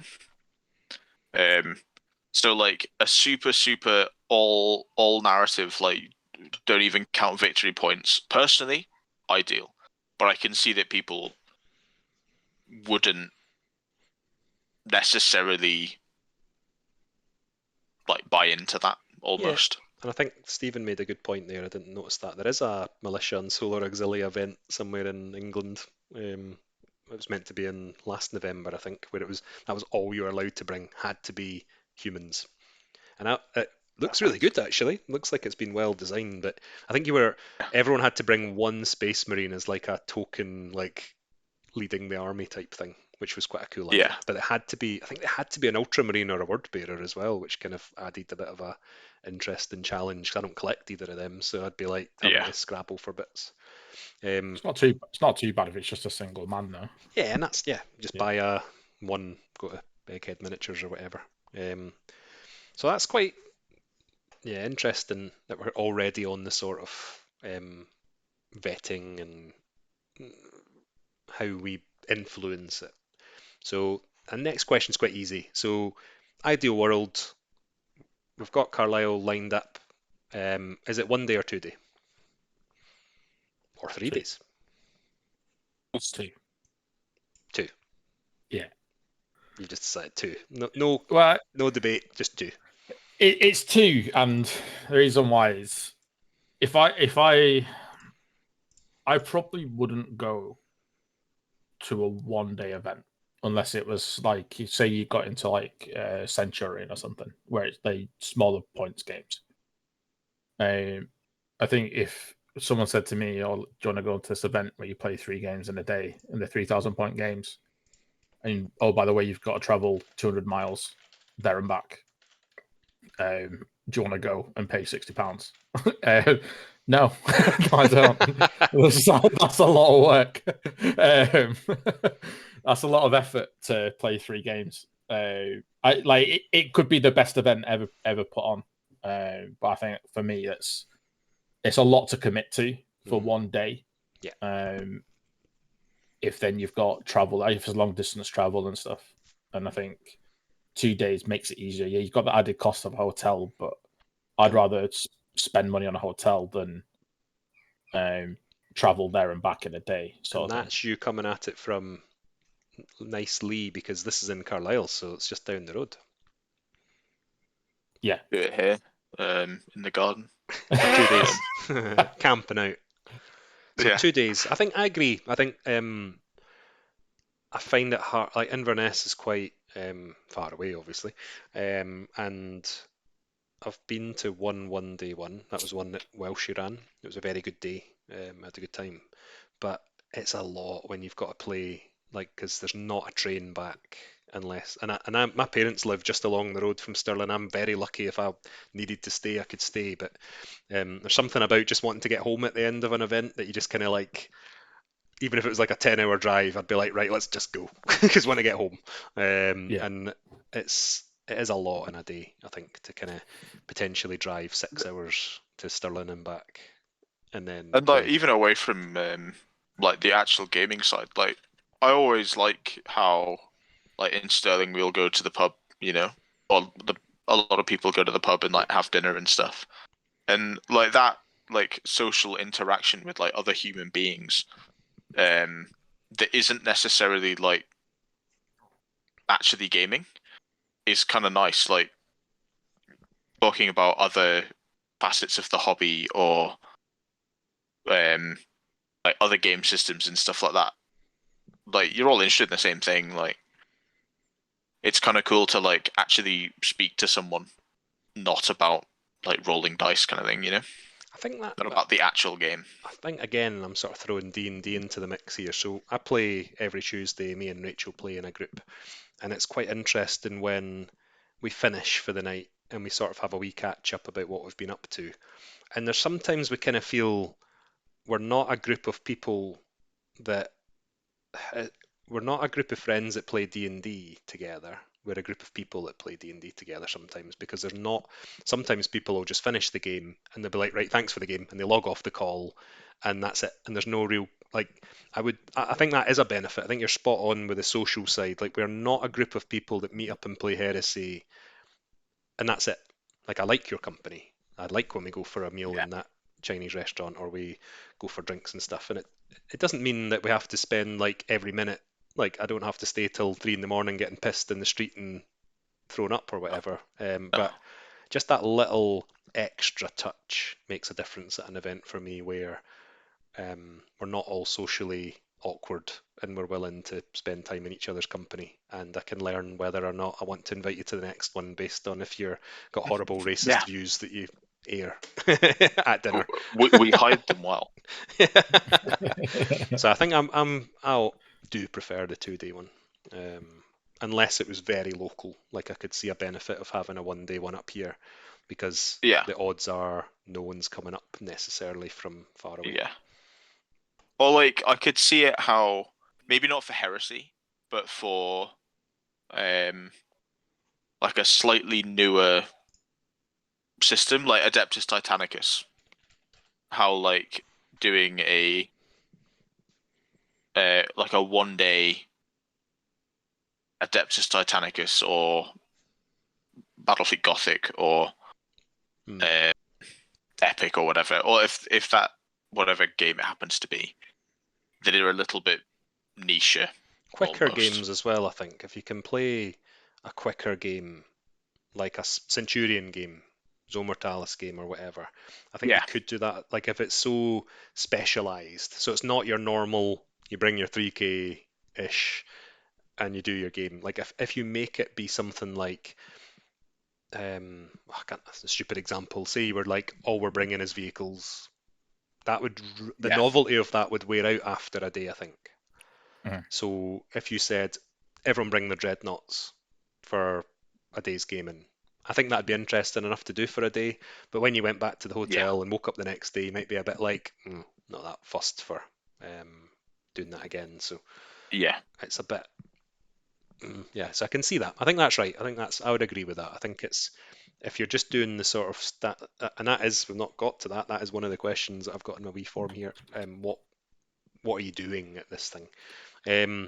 So location-wise, so I'm very lucky, or we're very lucky. Common Ground Games handles 3/4 of what I've got to think about because they've got tables, they've got terrain, they've got chairs, they organise the lunch. They are a hall, if I said that. Like that covers most of the concerns. So, do you envisage? I almost can't say it. Do you envisage having to find a hall, and that hall is empty, and then you have to hire tables, and then you have to hire chairs, you have to source your own terrain, or do you think you would prefer to go somewhere like Common Ground Games? This is I in think Carlisle as well, so we've got to focus on Carlisle's world. I think Carlisle Gamers isn't set up very well for an event like a large scale event, because it's a lot of it's smaller rooms. You can have 2 or 3 tables in each room, so it's doable, but it's not as sort of engaging and as So take that thought. This is me coming in event mode. So how many tables at most could that have? 6x4s. probably 9 to 12. Right. So say I reckon you could do 4 in a room. So I reckon 12 to 15. Right. So say 14, whatever, doesn't matter. Yeah. If you did 14 tables, could you not use that to your advantage so yeah, it's better when you're all in one room and you can sort of read the room and keep on top of everything. But could you not add Yeah. some sort of secret element into that of like, See, I've thought this because you said this to me before, but my big maybe brain was thinking, what if you were doing purely hypothetically in the world of maybe, you had a system of like, I don't know, like 3 planets or 2 planets in a space station or something, and those things were in separate rooms. I'm in. no, but that's so where like- my brain went. My brain immediately, like, Yeah. you've got to use what you've got. And like, I like Common Ground Games. I think it's a great venue, but it has limitations as well. Like, their terrain doesn't necessarily reflect the fluff. And you're quite cramped. You don't have a lot of space next to you to put your stuff. You have to use under the table, which isn't a natural, like, I don't want to put all Yeah. my models on the floor. I want to have them where I can see them all the time. I think that's where, so I've not seen this place, so it might not suit it at all, but my brain goes to, like, you're in that room. Yeah, and as Stephen has just beat me to the punch again, like, you can't communicate till the end of the battle outside your room. Yeah. That Now, sort now, of now you're talking about it. I'm in. So I'm on board. Yeah. All it takes. That's it. Just one wee nudge. So you have got that venue. So realistically, so what the attendance of Heresy.Scot stuff's gone from about, the average will be between 20 and 30 on average. This time is going to really buck the trend because I think we'll sell out. I'm going to push to sell out. I think it would be one of the first Heresy events in Scotland to sell out, if not the first. Like, where space is not we've sold all the tickets we feasibly can.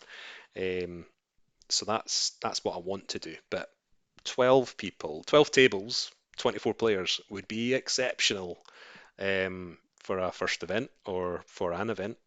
So what's the cost then? So is that hall quite cheap to get? Has it got everything you need and you could get it quite cheap? I think Pete would be quite open to the idea. I don't know what Yeah. I don't know what the prices would be, but I mean, it doesn't cost very much to book the rooms now. Oh, he's looking it up live.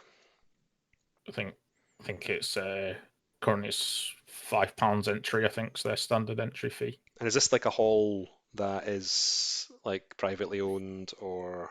Yeah. Okay. So this is Carlisle Gamers. This is their own building. They own the Well, Well, building. they rent the building. Well, I was No, gonna they say, rent the building. Jesus. Yeah, no, But they rent their own building. not 24 they hours a own- day. That's their building. Yeah.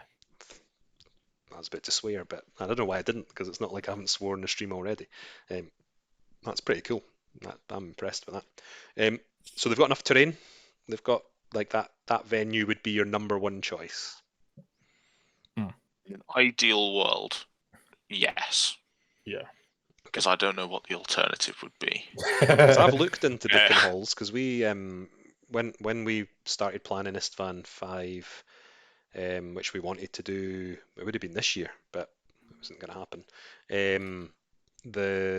We wanted to do that, and we tried a few venues, and people actually generally are not keen on wargaming hiring venues. I think they're holding out for weddings, parties. One place which was actually like could probably lean out my old bedroom window and put the window in this location.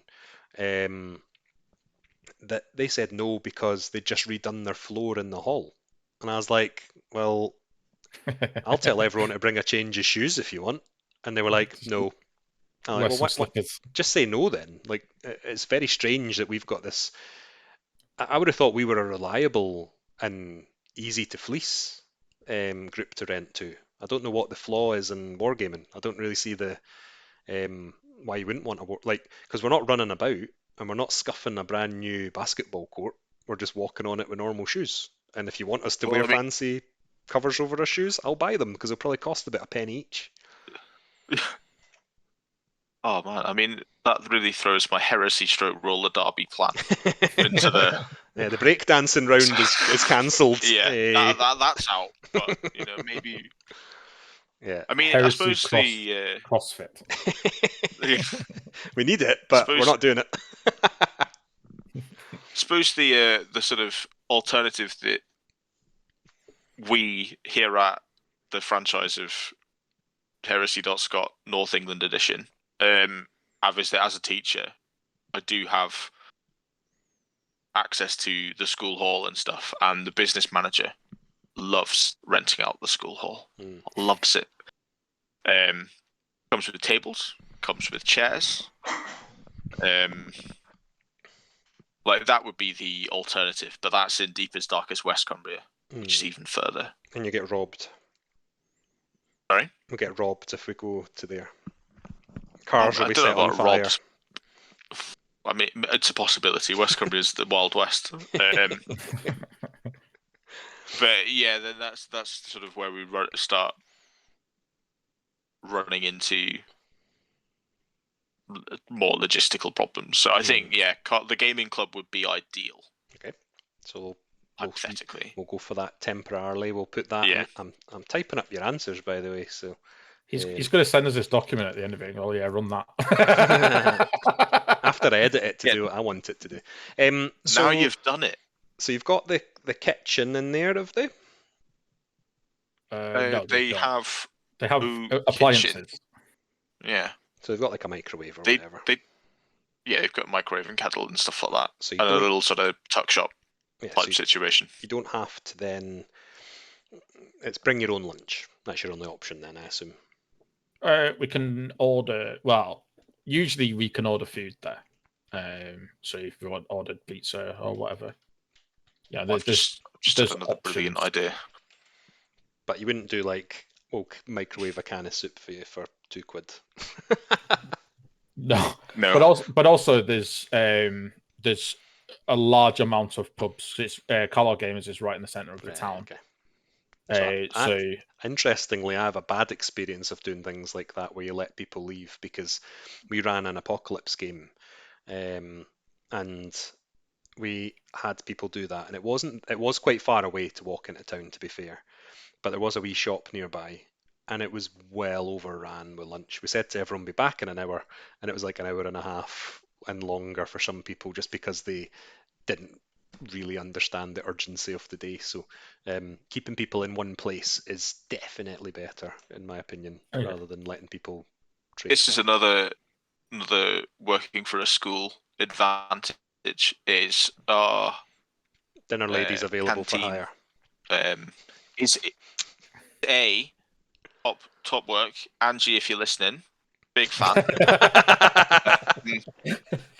But secondly, they do actually cater things at the weekends because our school budgets, Boris, if you're listening, sort this out.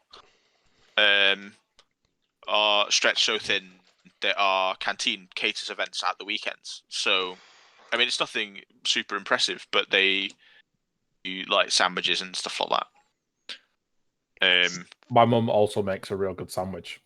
Could you Not as make good as 300 Angie. sandwiches? Oh, she'll be well up for that. So that's, yeah, I think that's kind of, it's good that you've got access to that, and it'd probably be a good rate you would get and stuff. But what about, because that's one of the things that I've had a few, some people don't like pizza, strange people, although Gary's going to comment. Before you comment, Gary, you have a dietary requirement, you're not included in that. And when people sort of get... I think, skipping ahead then, vetted lists, vet people that don't like pizza. Kick them out. Right, so one of the things, so Stephen's just mentioned it, accommodation. So Edge of Empire's major strength, and they've covered all of that stuff we've just talked about. They hire the tables, they hire the chairs, they hire a scout hall, you get a bunk bed, you only have to bring a sleeping bag for it. They provide all the food. You don't have to leave the venue once you're there for the weekend. I think it's probably the pinnacle. I don't sleep well in a dorm with anyone, never mind people I don't know, and that's always been a bit of an issue with me of going there. But there's even hotels nearby that only cost like 40 quid a night. So if you're then it's not that expensive for a ticket. It's like 100 quid for a ticket now, which is a steal for all your food all weekend and what they put on. It's a brilliant event. But it's kind of, that's probably the one flaw I would say is having to share, but it is a scout camp. But I've always been willing. This time I couldn't go in September, sorry, I couldn't go in September. So I was going, but if I was going, I'd booked a hotel just down the road because I was like, well, I'll just get a room for myself and deal with that. Yeah. What's your accommodation like down there? Is it just going to be a hotel, every man for themselves? I don't know what Finn's school does, but apparently they do everything else. Listen. Yes. Yeah, there's 4 Premier Inns. There's a Holiday Inn, and then there's obviously smaller. Have you just Googled this? No, I already know there's 4. Do you work for a Premier Inn? No, it's on commission. They have Ricoh photocopiers, so. And I've got a question though, right? Because Carlisle's not that big. So why the fuck's it got 4 Premier Inns? God only knows. It's also got a Greggs every 200 yards. Yeah, that's true. Nothing wrong with that. It's one of those places that's strategically in the UK, and by virtue of that, it's very much in the centre. So it goes. You don't stay there other than to have a wee rest on your way somewhere better. Say you go into Scotland and you live down in London. It's perfectly in the middle. Yeah. Between say here and Inverness, obviously you'd go up the other side. But if you live in Cornwall and you fancy going on holiday to Scotland, it's perfectly in the centre. You know, so you stop off halfway, and you've got the Lake District right nearby as well. So I think a lot of people go for the cheap. You're really selling it. Yeah, I am. I can picture it's beautiful. I can just picture it now. That's it. We should do it in the lakes, Finn. Losers go in the lake. So Edge of Empire just in Lake Windermere just jumped in there, which makes me a bit embarrassed to be waxing lyrical about them for them to be in the audience. But storing the scenery is their challenge, and I think that's that again is something I don't have to think about too much with Heresy.Scot at the moment because it's all there. Although I do have a few boxes filled with just the sort of general guff and craters and stuff that we do the special effects for. So I think that's, again, a big tick in the box for your local group if they have the terrain, because I've helped them set up at Edge of Empire, because I always set off really early. I'm always early to things, and if you're early at Edge of Empire, you're putting the tables up and helping them put the terrain out, because otherwise you're sitting on your arse doing nothing and looking like a bit of a lost puppy if you're not willing to lend a hand. And you can see the boxes as they come in. They have got a lot of stuff, and I don't think mean, this room is my gaming room, but I wouldn't want to fill it with bloody terrain. Like I've got under my gaming table, I've got my terrain for me to use. But if I then had to bring in 12 tables worth, I wouldn't be able to get in. I think that's the good thing about Carlisle Gamers. I don't think Pete's ever going to say no to storing terrain there that then can be used in the Yeah. gamers itself. This is a solid. This is Pete's problem. You Which is have to think my about it. favourite sort of problem. If you can pass the buck to other people, then definitely. And Edge of Empire, thank you very much. I think you've never said who you are. I'm assuming it's Michael, because you do a lot of streaming and stuff as well. But yeah, I wouldn't say excellent narrative. Just like to throw random stuff in. Graham, even better. Not spoke to you in a while, Graham.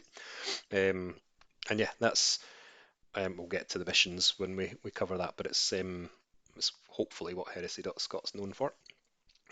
And it's great having, if Graham, if you're sticking around, then you can chip in as well, because that's something that we would appreciate your input in as well.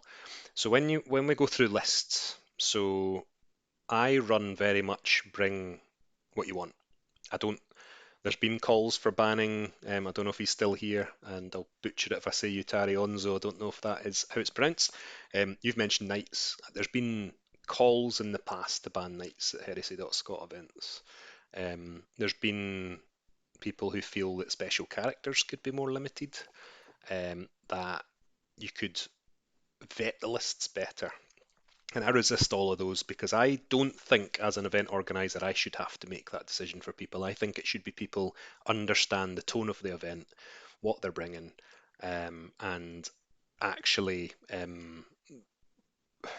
if I came to say this hypothetical event, if I come to it and I've brought the one list that is just the kryptonite of every other list, that's for me and the organisers to have a conversation to work out how to fix it.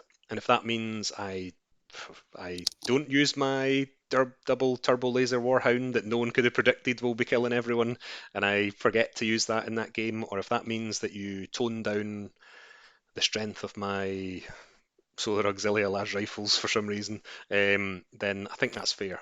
But that isn't something in advance I feel that an event organizer should have to deal with. So what do you think, Lee? You're laughing or you're talking? I can see green flashing. Are you ripping up your list right now? No, because my list is amazing. No, I think there's personal responsibility when you sign up to an event. That is it a narrative event? Yeah, all right. I'm not going to take my blah blah blah. This is extra strong, and cheesy and one shots everybody's army. You kind of sign up to that agreement. Well, I imagine everybody else signs up to that agreement. But I think it's right that organizers should say, like, or send me a list just to make sure nobody's got the wrong impression for the event. And I think it helps the event organizer kind of decide who he wants to put people up against at the start to see if his theory about that list is a bit too strong. You can kind of counteract that with putting him up against somebody that's equally as strong, so people have more of an enjoyable game. I think that's perfectly fine. Yeah, I think that's, you deal with it on the day. I think the hypotheticals are too difficult because if you say like Knights is a bit of an iffy one because I certainly feel it's hard to bring a balanced list. Like it's good to hear that Yutari Onzo is sort of deliberately handicaps his own list. I think if, say, I don't know, like you can make a nasty mech list, and if you can't predict what it's going to be like because you could play 5 people who just have your counter. So for an event organizer at the start to be like, no, your list is needing to be changed, or we're banning all these things, I just think that's slippery slope for me. You'll end up very bland lists. So no, I think you have to trust the players at the start and deal with it on the day rather than. I think like as an organizer though, my like default position would be that like culture comes from the top, right? So if you want your culture to be or the mindset that your events played in to be super good lists or super narrative lists or all militia lists with a single word bearer or ultramarine, then you, as the organizer, or I as the organizer or whatever, needs to be very clear in your own mind, you know, what you want, and try to communicate that through the event pack and the missions that you're writing and stuff like that. Like the onus should be, I mean, yeah, you're probably right. You probably don't want to ban stuff, but I would want to set the tone from the very beginning as to what sort of event it wants to be, or you want to run. So we're almost on to that very important topic. But so Murnaville events, they've made some brilliant supplements. I've been asked this a couple of times. You adding them? Is it just purely official publications? Are you letting people run something from a non-official supplement? Like Personally, Monoval and stuff. Yeah. I would, as much as I like my militia Rough Riders. So that's in the chat as well. Stephen's mentioned them. And my cool quad bikes.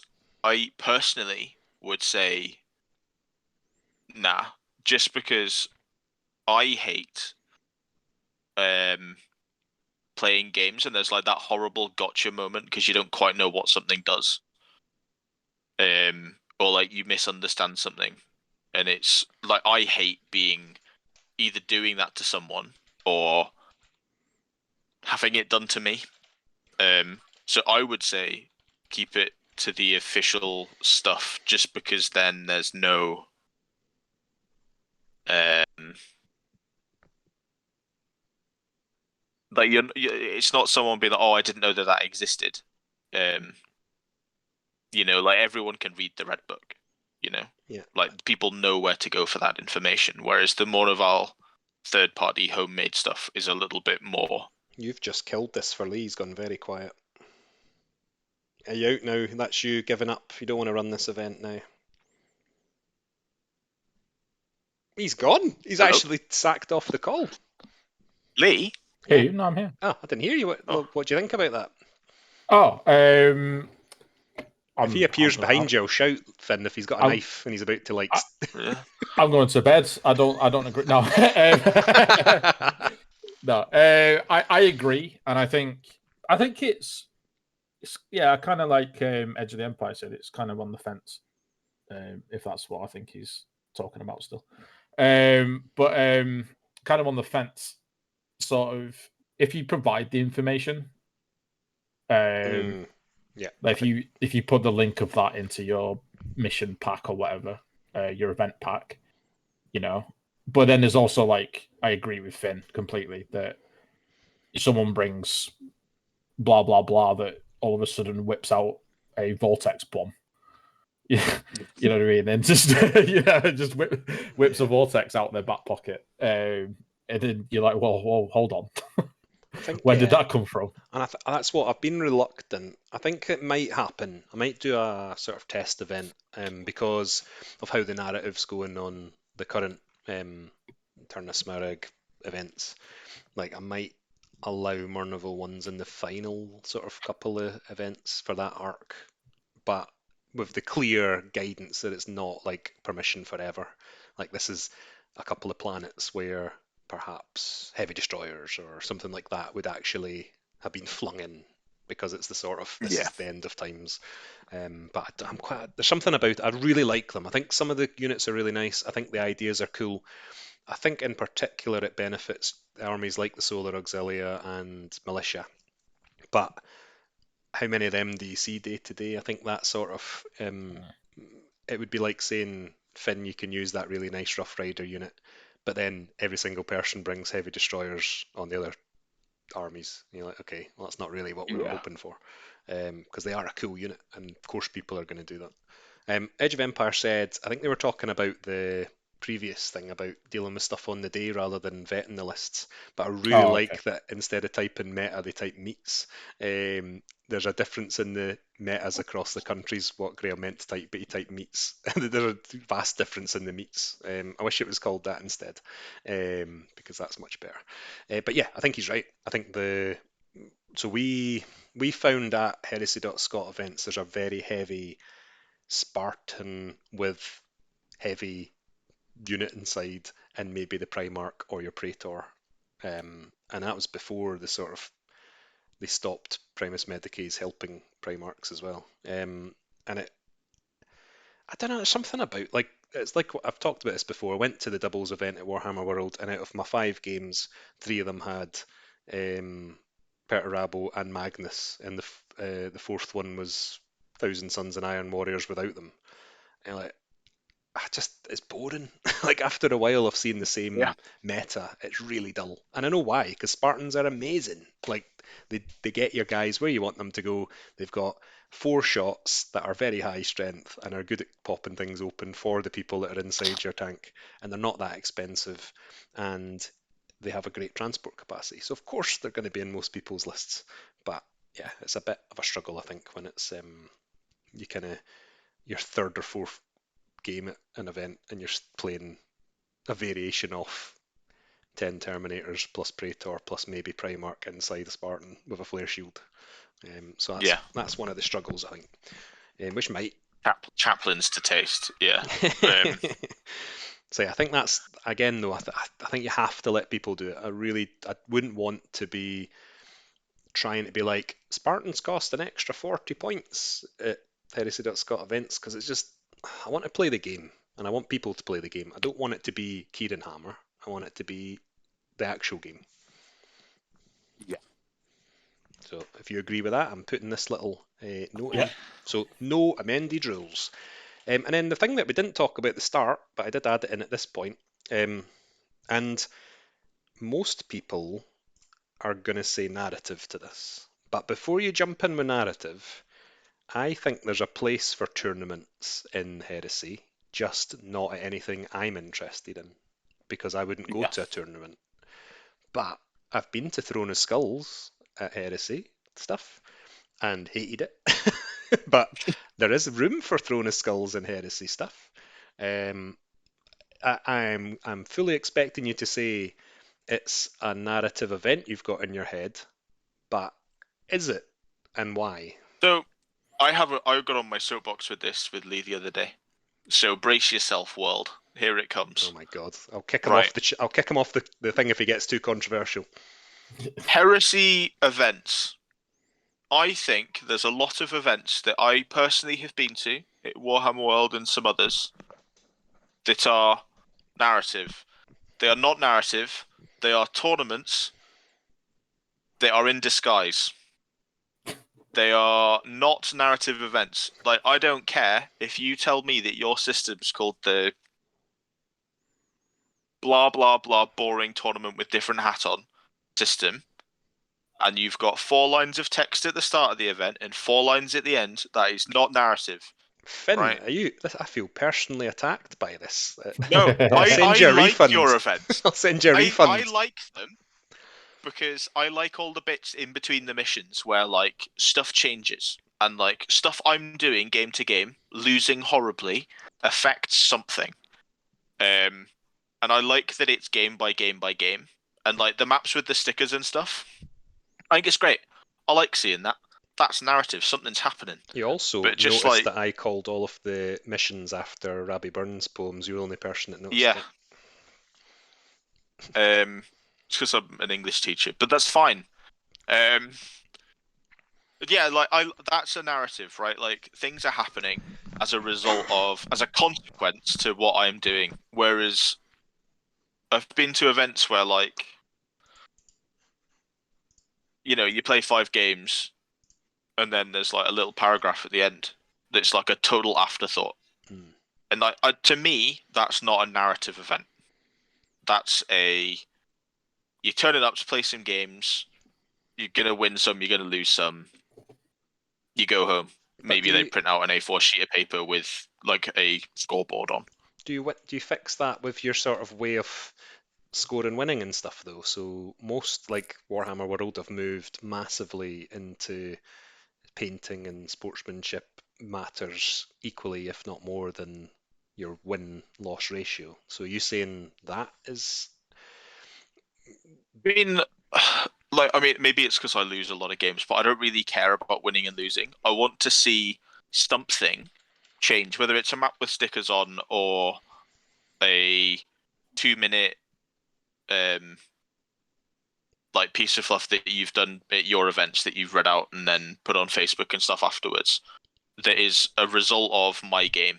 You know? Need to get to Edge Empire because nobody has impressed me more with that anything I've been to. Like there was I'm hoping they're not going to run this one. I think it was a long enough ago it's probably been published, but they had one where it was like you followed a militia man and a solar auxilia man through their story, and the winning and the losing mattered, and that was like it was brilliantly written, really really interesting, and you sort of got to the conclusion of them. So it wasn't like Korax because you'd picked him, Lee, or your little militia man. It was like these two characters that you've grown attached to somehow in the course of a weekend. That's what happens to them. One of them's fan breed and one of them is off to fight another day. I'd probably lose my tiny little mind. Well, there you go. So you need to get to that because that really, I loved that. And if I could write that well, I would do that, but I don't. So I tend to keep it a bit shorter. So yeah, I think I agree about the tournament thing. I think Warhammer World really suffered from this in the past. I've been to the sort of like the LAN R4. People were bringing horrible lists to that. The very first Betrayal weekend, I found a receipt actually, 2013, August 2013, the very first campaign weekend they did for Betrayal only because it was the only book out. I think it's Betrayal, that's the first one. Am I showing up my lack of heresy knowledge there? Is that book one? Anyway, book one. And it was just watching people bringing horrible stuff and smashing people, and it didn't matter. Like, I could have brought anything and it would be irrelevant because people had brought the mankiest stuff they could. So yeah, I agree with that. I think there sort of needs to be a better system for scoring. Like, how many times? Maybe a more abstract. Well, go on. How many times does Angron die over a weekend? So you could set a total at the start. So you could look at everyone's lists and you could say 3 people have brought Angron. If we're playing 15 games that feature Angron, if Angron dies in 8 games, he is dead. Yeah. And that's those players have to care about Angron enough to not throw him in at least one of their games. Yeah, and it's tricky because like I would like personally a more abstract measure of success than you have won 3 games, you have won 2 games, therefore you're above them or whatever. Like, I like the feeling like there's a consequence to it other than a sort of ranking system, you know? Okay. Lee, what do you think? Me and Finn been to a couple of the Throne of Skulls stuff at Warhammer World, and they did actually run a GT at one point. And we went to that, and I didn't know it was a GT. So we went to a GT, and I had no idea, and I took my normal, at the time, Alpha Legion list that I'd been making just as my normal pickup game Alpha Legion list. And we went down, and I won my first 2 games, and I was like, oh, you know what, I'm doing pretty well here. Doing pretty well. And then I got furiously stomped I just had one man cowering in a corner on top of a building, as I got absolutely stomped by I think it was like 45 Sekhmet and Magnus. And yeah, he's just like, here's a massive Dino for me. It's like, oh yeah, cheers, thanks for that. My entire army's dead. But you know, like there was a couple people there that we played against, and you know, like they were absolutely spot on guys, and they went there with the full intention of playing games, not being an absolute arsehole, but playing to win.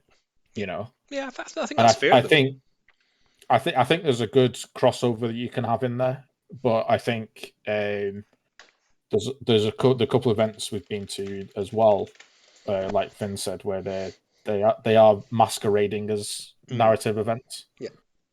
And you turn up with your narrative list. You've read the very, very limited amount of fluff that the events got tagged to it, and you take your list that's supposed to be designed for that event, and you turn up and you face a knight army, and you face 45 Sekhmet and Magnus, and you kind of just like, well, I might as well just stay at home.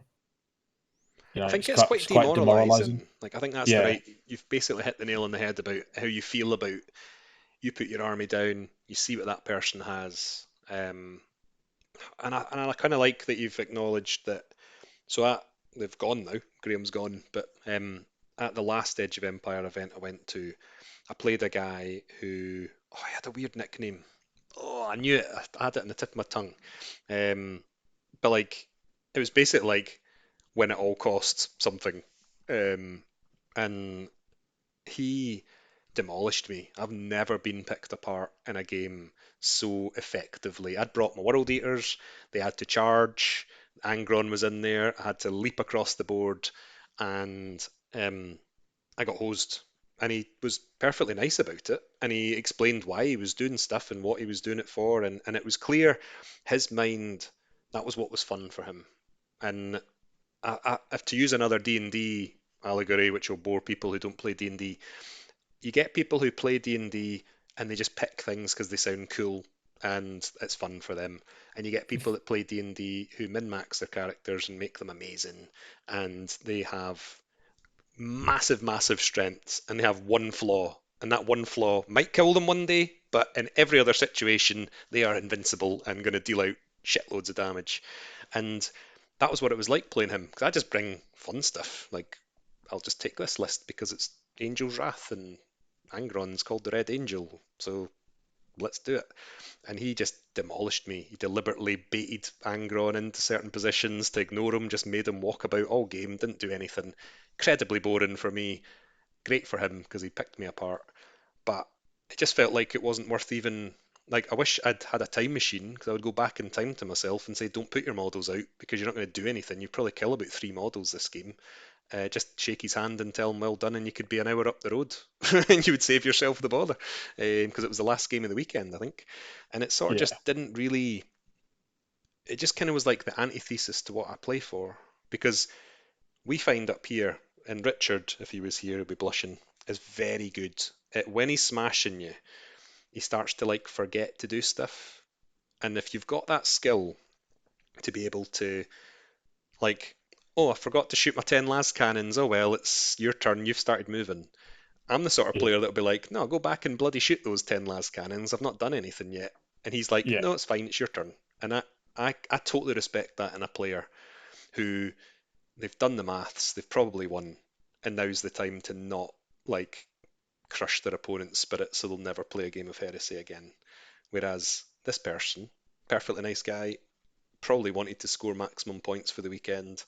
It was like being, like, I was a bug and I was being pinned to a board and just destroyed. Like, there was nothing I could have done, and it just wasn't really a fun game.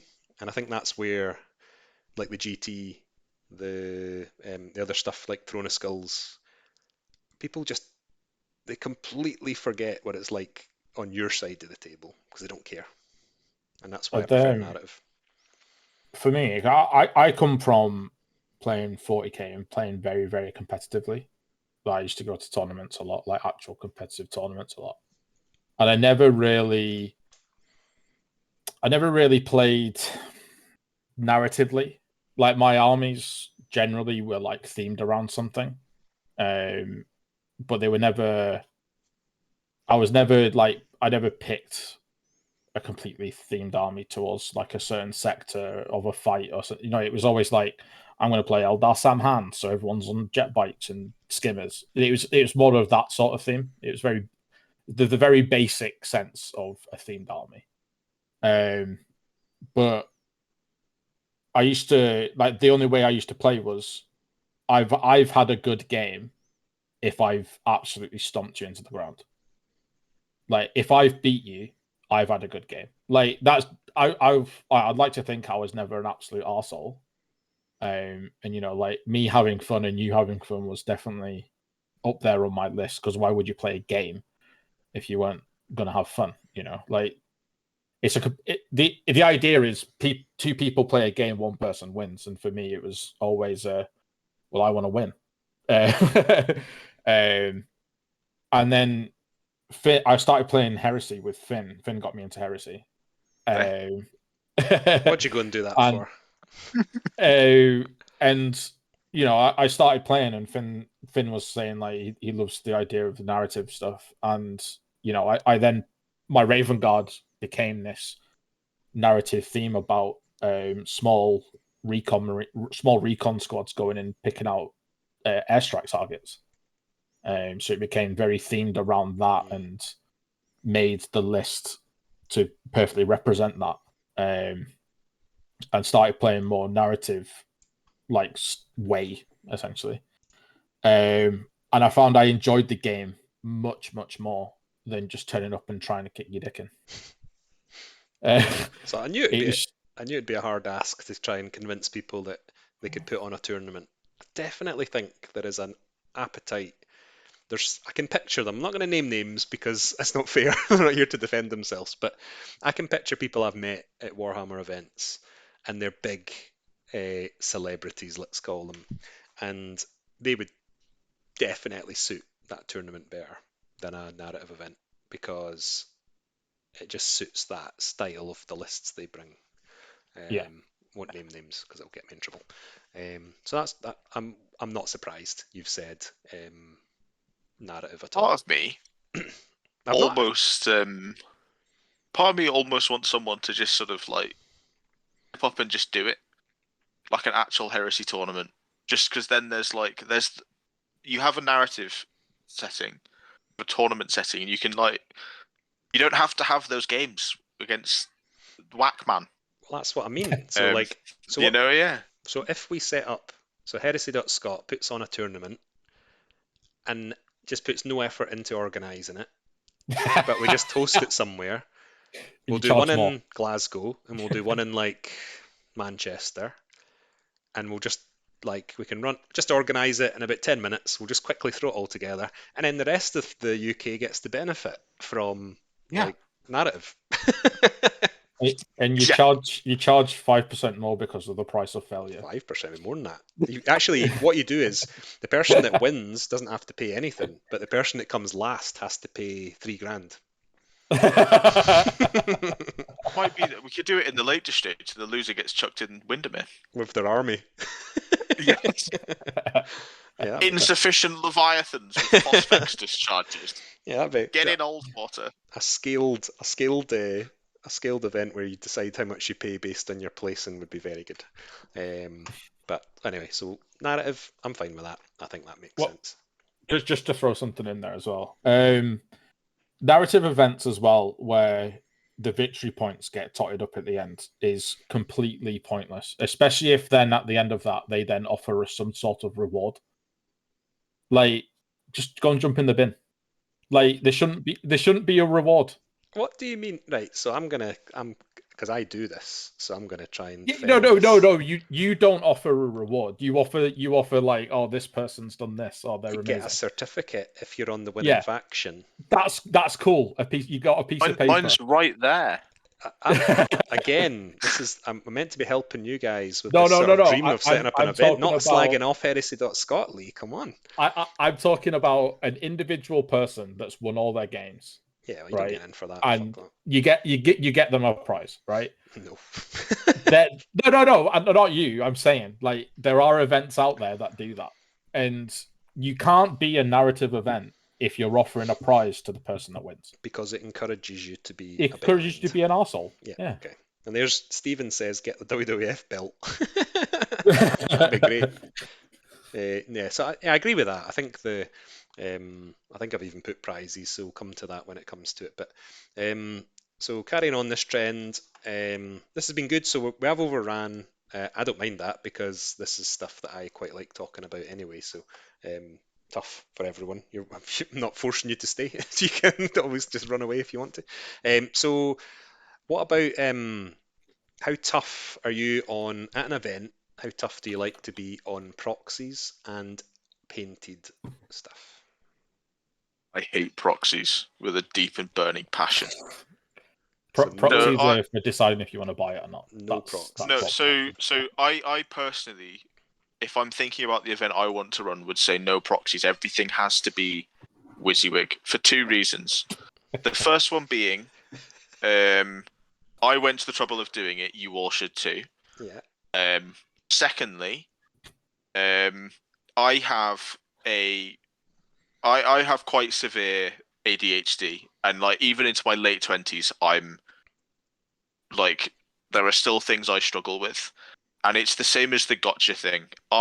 For the life of me, no matter how hard I try, cannot. I need to know what I'm looking at. I need to see things like. Just to clarify, because the years have not been kind to you, Finn. You are not over 30 yet. No, I'm 30 this year. The air in Carlisle must be toxic. Oh, it's terrible. Anyway, yeah. So I agree with your proxy point to an extent. So we've got a guy that comes along. He's converted his own vehicle. He's used that sort of traditional White Dwarf. It's a javelin. So hopefully you won't mind me saying it's a javelin. It's out of a deodorant bottle. It has the sort of retro look to it, and I quite like that. I think that's pretty funny and clever. Yeah, I think it's cool. I've played against it, and like that is fine because I can still see that it's a javelin. But it's when you have a Praetor with he's modelled with a combi flamer, but it's a combi plasma or a combi melter or whatever, and like that sort of thing, which I just can't handle. I can't do it. That's fine. Yeah. I would.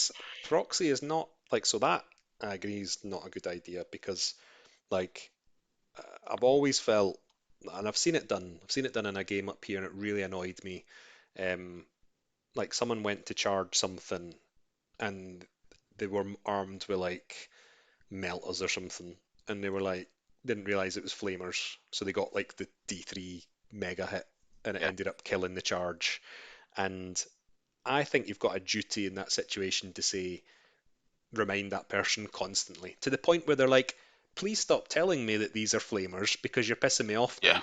Because like I would not be comfortable winning a game where someone threw their crap armored unit into my flamer squad that I've proxied and I killed them all. I'd feel really bad because I'd be thinking, oh, I shouldn't have done that to them. So on that level, I'm fully with you. And I think we're agreeing that things like what the Javelin or like a cool home built, I can't think of like, if someone wanted to try and convert a Spartan out of a Land Raider, as long as the proportions are right, I don't really care. As long as it looks like it's meant to look like. I agree with that. I agree with scratch building and converting. For me though, with proxying, I think proxying's something you do in a pickup game with like your mate that understands that you're playing with proxies because you don't know if you want to buy this unit or not. And I think after you played 2 or 3 games with them, like you're either buying them or you're not. So make your mind up. Okay. We're on the same page. I think that's fair enough. What about painted stuff then, Lee? You start. Coming from for a man that struggles to get started, I love painting. Right, I absolutely love it. But when I start painting, I find it hard to stop. So you know, I come home from work and I get the paints out at 6, and then I'll be like, oh crap, it's 2 a.m. Do you know what I mean? When I'm like, I'll just paint the black on these bolters or whatever. But so for me to start painting is the biggest effort. But once I'm painted, I'm good to go. But for me, I think if you go into an event, you should definitely put the effort in and paint your army. I think if you're turning up with Grey Marines, I think you need to take a long, hard look at yourself. Anything to add, Finn? No, like for me, I think you don't. No one's expecting like Golden Demon.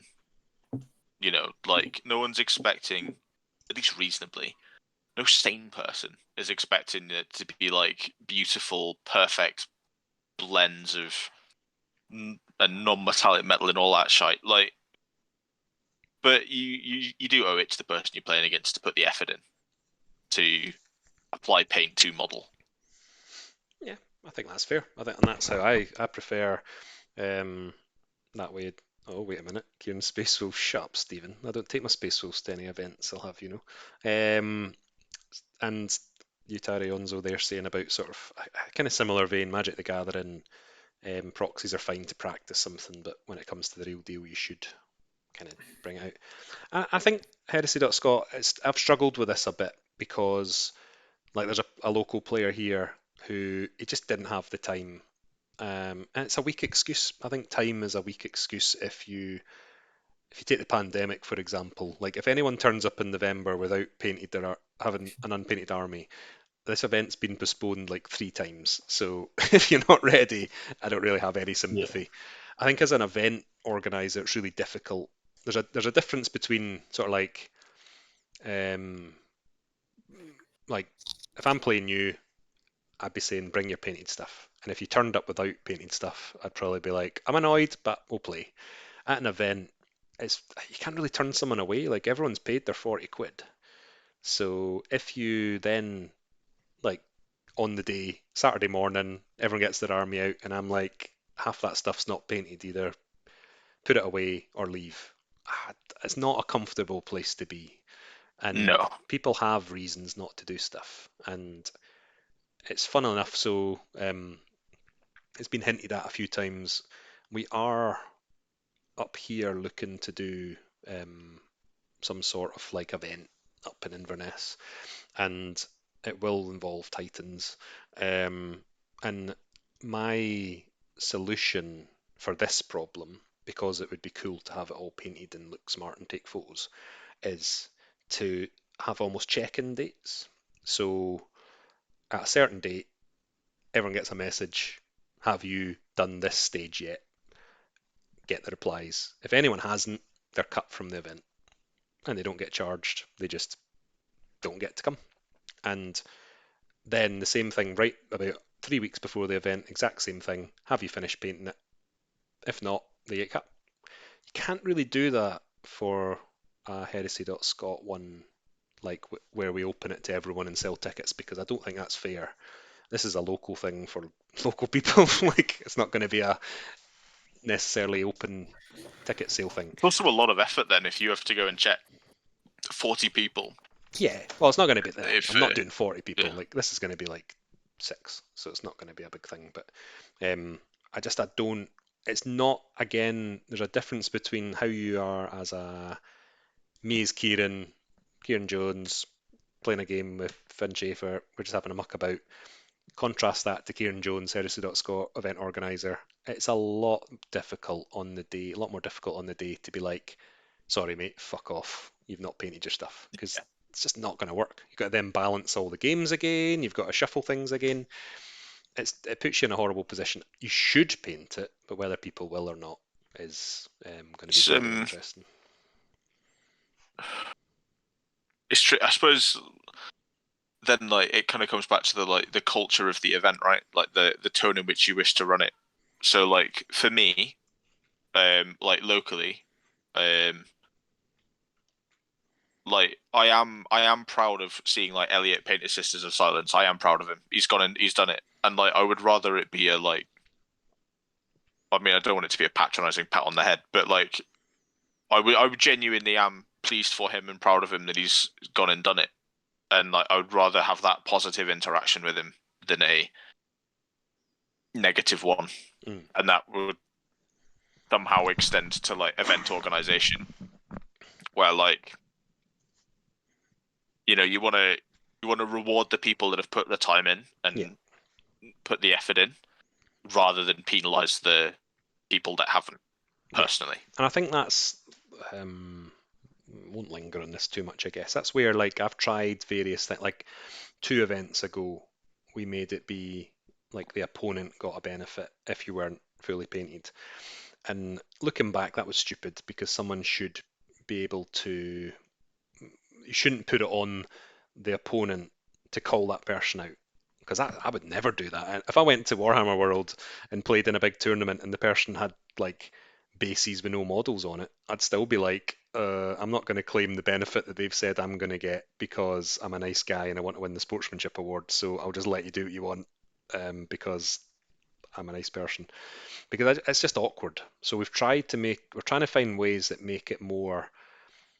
It does have a negative, but it's up to you as the controlling player to accept that negative. So one of the options was having you just have no Legion as a Astartes rule if you're a Space Marine player, because you're grey, and that unless you're a Space Wolf player, you shouldn't be grey, and that is extreme, and it will make that person's weekend potentially really shit if they were like Alpha Legion and counting on infiltrating everywhere, and now they can't. But I just want to make sure that it's a nudge that makes people think, oh, I better get that painted. So that's the sort of stuff we're looking at. But it's really hard, because I think when you cross from friend, like I'll try and do this with anything I do. Like if I'm running an event, I'm still all your friends, but I'm not Kieran your friend. I'm Kieran the Heresy.Scot man. And you can hate the Heresy.Scot man, but please don't hate Kieran your friend, because they are different entities when it comes to that weekend-ish. If you see what I mean. So it's how do you best cater for the majority in that situation is really the struggle. But hopefully you agree, everyone should have painted stuff. Cool. I'm also proud of Lee. He has painted an army.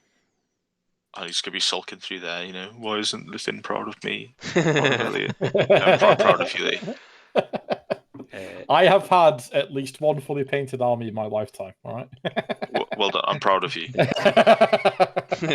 So, like, I think that stuff.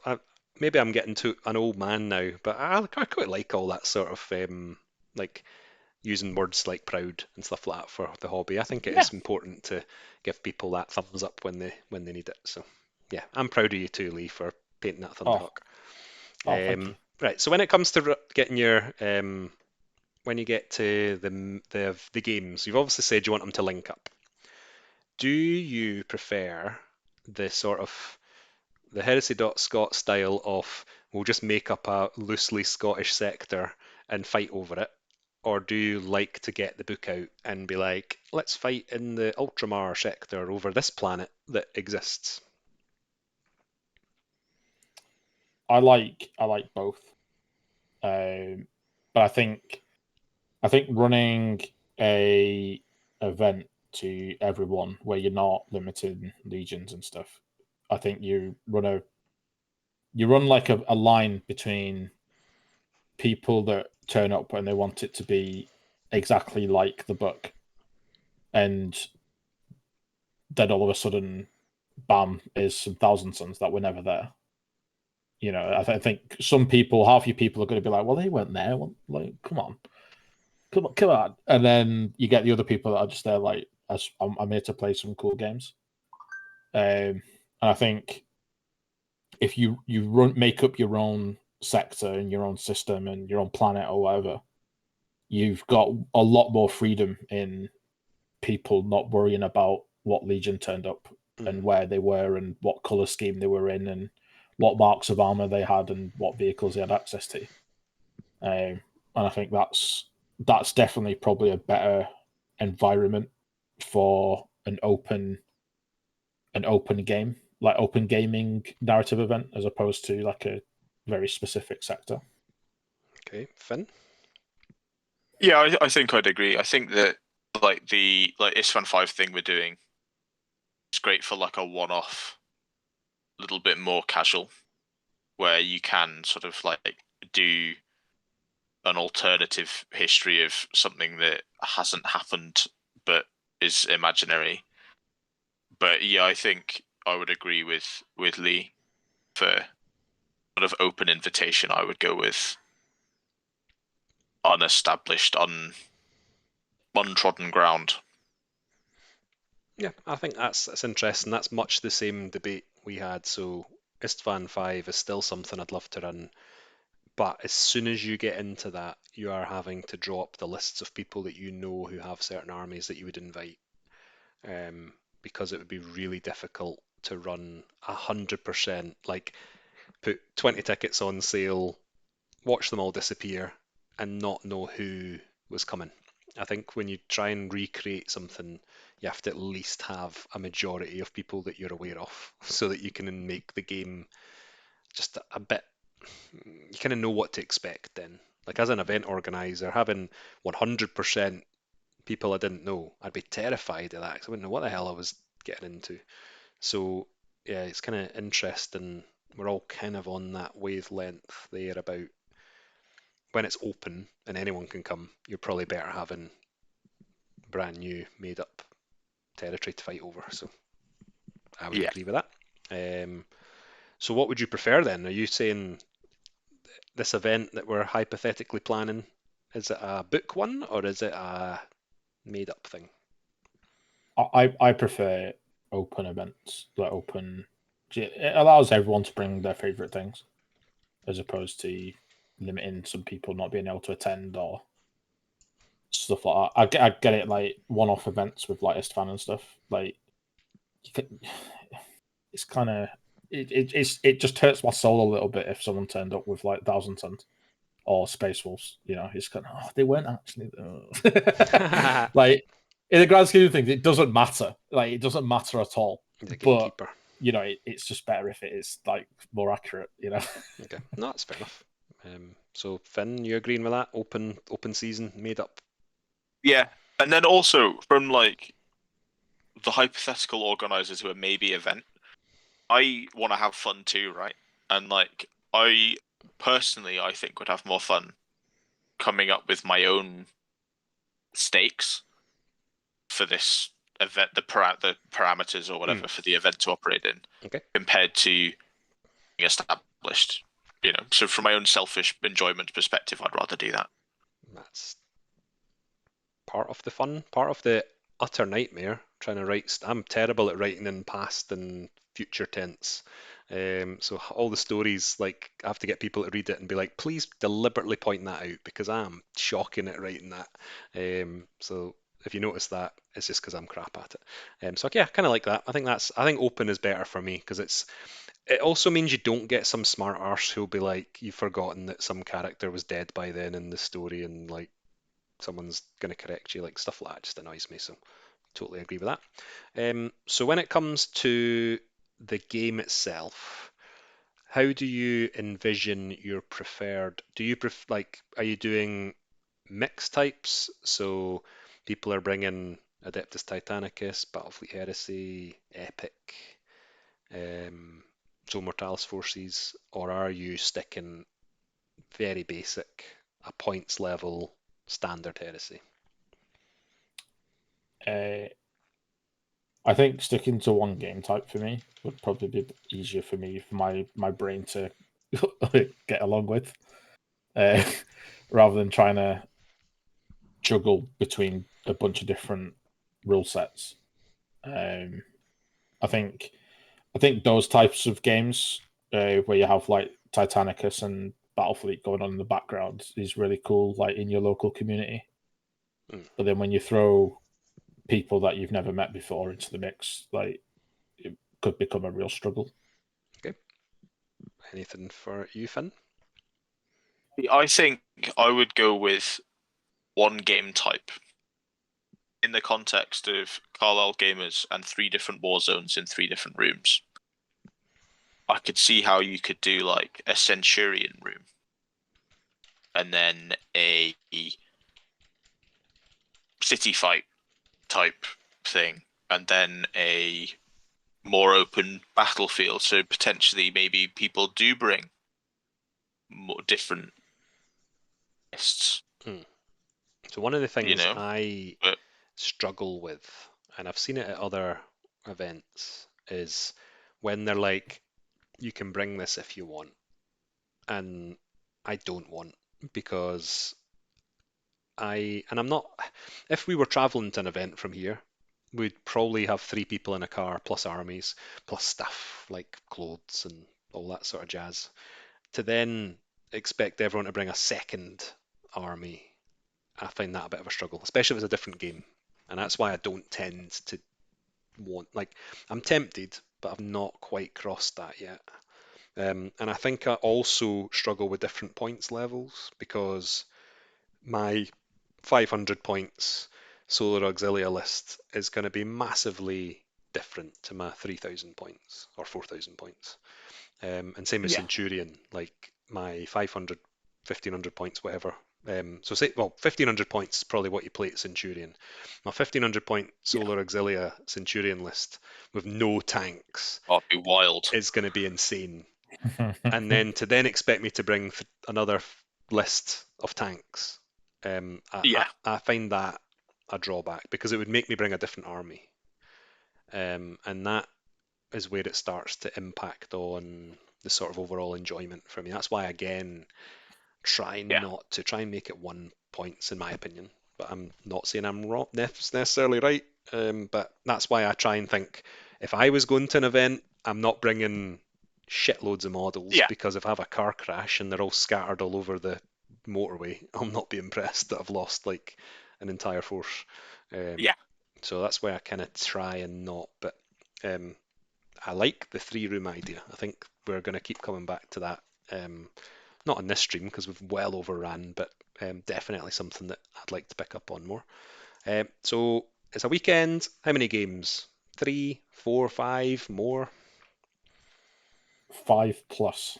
5 plus. It never gets enough. I like 5. Yeah, Three's 5's my nice. like limit in a day. Like anything more than that, and I'll probably have a stroke. But Yeah. I think the then 2 standard, I quite like. the standard 3-2 is nice, because you got the 3 games. The third one's usually oh my god, we're in a third game. And then the second day, you kind of like, yeah, it's a bit more relaxed. The day starts a little bit later, and the day finishes a little bit earlier. Yeah, it's a good. It's a tried and tested format for a reason. I think that's definitely the way I prefer it. So I think this will be a short one. The missions, stock ones, stock plus black book ones that you've stolen, or like homemade, really mixed in there. Homemade. That was quick. I would go for like a mix of the 3. Like, if you've got all of these things like available to you, especially if you can then go to, say, someone that has ran narrative events, say, like an hour away, and they've run like 5, and one of them's about to sell out, and you can create this like big pool of missions from like red books, black books, other events, homemade stuff. Like, why wouldn't you use all of them? So on that, there is the possibility, and I'm not very good at formatting, but there is the possibility of a very, very limited Heresy.Scot mission booklet being put together.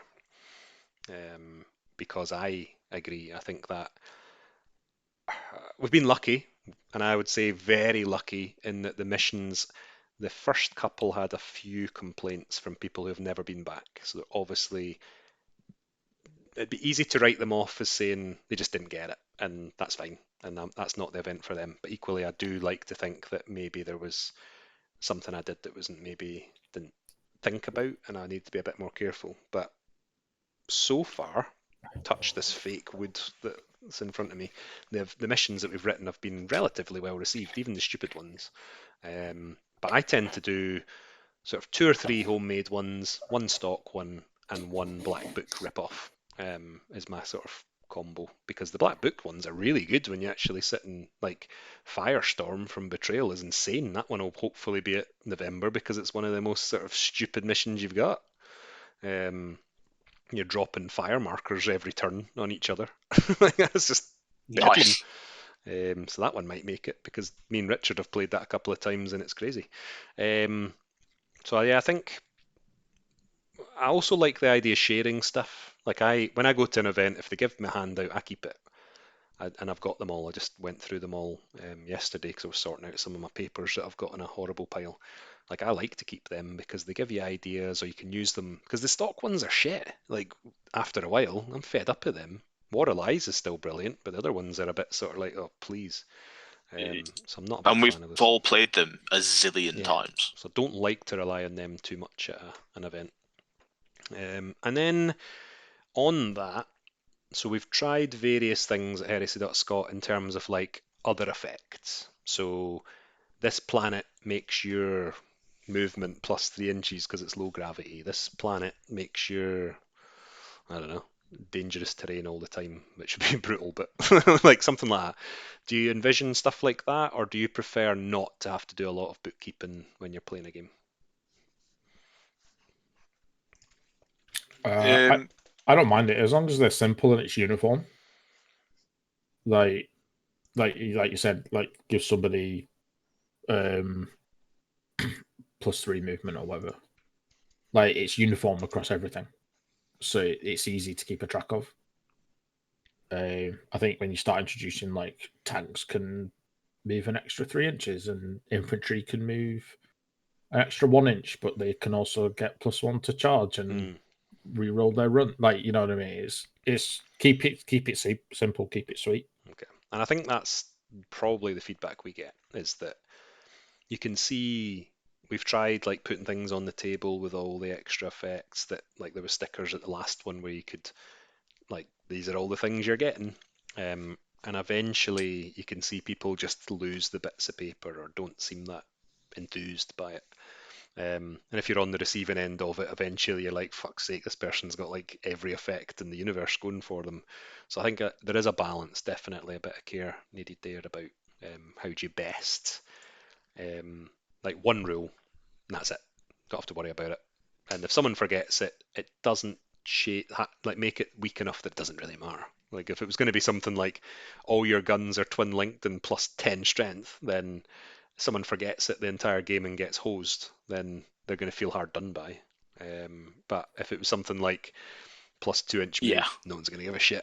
It's probably not going to make any difference anyway. So yeah, I think there's sort of a make sure it's relatively weak.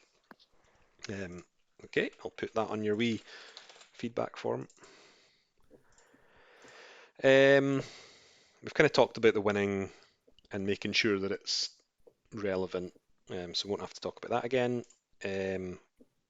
So prizes, again, we've kind of talked about it. So a certificate for the winning faction, I think, always goes down well because it's a nice thing to have. Sportsmanship award, for me, almost non-negotiable at events that I would do because I think you can have people who will never be a good painter and you can have people who will never be a good gamer because they pick really narrative lists and stuff. But every single person should be able to handle themselves in a way that they could win a sportsmanship award. And that's why I always want to have one at any event that I'm involved in because it's technically the most achievable, but it's also the measure of someone, whether they're a bell end or not. Yeah. Any arguments? I like the way that the way you do it, where it's like a £5 discount to the next event, right? Yeah. And a certificate. I like that. I like it a lot. Yeah, I think sportsmanship for me is like the pinnacle of, you know, like being a good human being that we should all strive to be anyway. So yeah, I think go out of your way to like reward people and show that like I know it's being proud of them again, isn't it? Like that they've done something that they should be proud of and that you're commending them for. Yeah, and I think that's I'm sure Lee having won one of those as well, that's probably what you would feel. Yeah, I think rewarding people for the way that you intend people to play your event that you've made for them. I think that's definitely definitely the big move. And what about rewarding that sort of narrative list? So Welshie is. It's a shame that the Heresy.Scot website has lingered in obscurity for so long because it's not quite sorted this HTTPS issue. It will hopefully be done soon. I'd love to put some of his lore up because the amount he puts like 15 pages document together before he goes to an event, and it's all beautifully formatted. And he sent me the one for the Warzone Heresy event, and it's like it's just brilliant. It's got loads of pictures in it. He's thought about it all, that sort of stuff. Do you Chris Brown's reward another that? one as well. Yeah, who does that? Brown with his word bearers. Oh yes, yeah. See, Um, like there's a whole story behind his stuff as well. yeah, And I think I've never done that, and it is something I've thought about, but it's rewarding someone who goes above and beyond before the event's even started almost. How do you think about that? I see. I would rather. I do similar things with my militia. There's like a whole like personal story for them, but so maybe I would rather reward that than best painted. Like I would rather have best army for not worrying about whether it's a golden demon winning paint job or whatever, but like it's an army that's cool. It's got like a narrative. It's the character is interesting. Like it's fun to play against. All that sort of stuff. I would rather see all that rewarded than winning the overall and best painted. Lee? I like the best painted portion because it kind of drives me to paint better. Because I like to paint. Like it's a problem I have, and it's one of the reasons why I'm so slow at painting armies. Is I sometimes forget that not everybody in my army isn't a character. Like that, you know what I mean? They're not independent characters that you put at the front, and everyone's supposed to go, "Oh, look, it's a character." And so I end up putting almost the same amount of detail into an individual tactical marine, but like subconsciously, and and then I go to these events and you see these just awesomely painted armies, and you're like, oh yeah, I want to paint mine like that. And what about though? So this is I'm not a good painter, and I'm never really aspire to be because I don't put the time in to learn the stuff that I need to do that. But I was very, very touched when Richard voted for, I've probably mentioned this before because it's probably the only time I've ever been voted any vote for the best army. But he voted my Solar Auxilia for the best army, and I know they're not brilliant because I'm not edge highlighted, they're just washed and stuff. But he picked it because as a cohesive army, I'd put shitloads of effort in because there was a lot of models. It looked quite cool, and the basing and the way that the army all linked together was quite nice. Do you think there's sort of an issue in terms of how the perception is when you look at an army on the table? Like, you could have 6 beautifully painted models that are Golden Demon worthy, or you could have 300 pretty decent tabletop.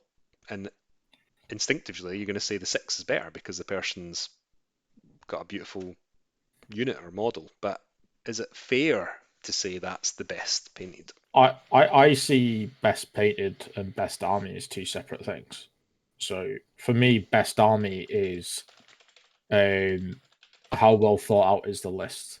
Is it nice and balanced? Is it painted well, like to the point where I can see they've put the effort into painting it? Not necessarily like cabinet or best painted, but it's have they made the effort to make their army something I want to look at when I play against it? Is the list fun to play against? Is the list themed around something? Are they trying to tell me something with their army? Okay. Like that's what best army is for me. And then like best painted's separate from that. Finn? Yeah, I'd say that's fair. Yeah. Yeah, I think that's probably the best I would. split. I think that makes sense. Yeah. But would you say best painted then is a best painted army, or are you saying it's like one model you could just put forward? No, so I think again you break that down into categories where you got best painted army, best painted HQ, blah blah blah. So the one thing I would say about that, and I would advise against at an event, is, and Welshie knows this, we've talked about it, so I'm not like, he might even be in the chat because he comes in sometimes late on. At his event, he did a one-day event. At the award time, there was like people going up for like 4 or 5 certificates, and some people like me left with none. And you're sort of like, these people earned it because they are good painters, or they won, or they got the best general or best sport or whatever. But do you not think there reaches a point where you're like, oh my god, this person's won the best painted tank, the best painted infantry squad, the best painted warlord, the best painted army. This person cannot put these all on the wall. There's not enough wall space for all these certificates. Yeah, I agree. I'd rather just do best painted army and then move on. Not to like gloss over it, but just kind of like move on to things that everyone had the chance or has the opportunity or the talent to participate in, which is sportsmanship, which is themed army, best army, whatever you want to call it, all that sort of stuff that anyone, whether they won 5 games or lost 5 games, or whether they've used flap 3 colours from a contrast paint on it, or whether they've done a beautiful job. Everyone can be the best army and everyone can be the most sporting, and I'd much rather move on to those where everyone's invested than like reward the same person 5 times. Is that fair enough, Lee? Yeah.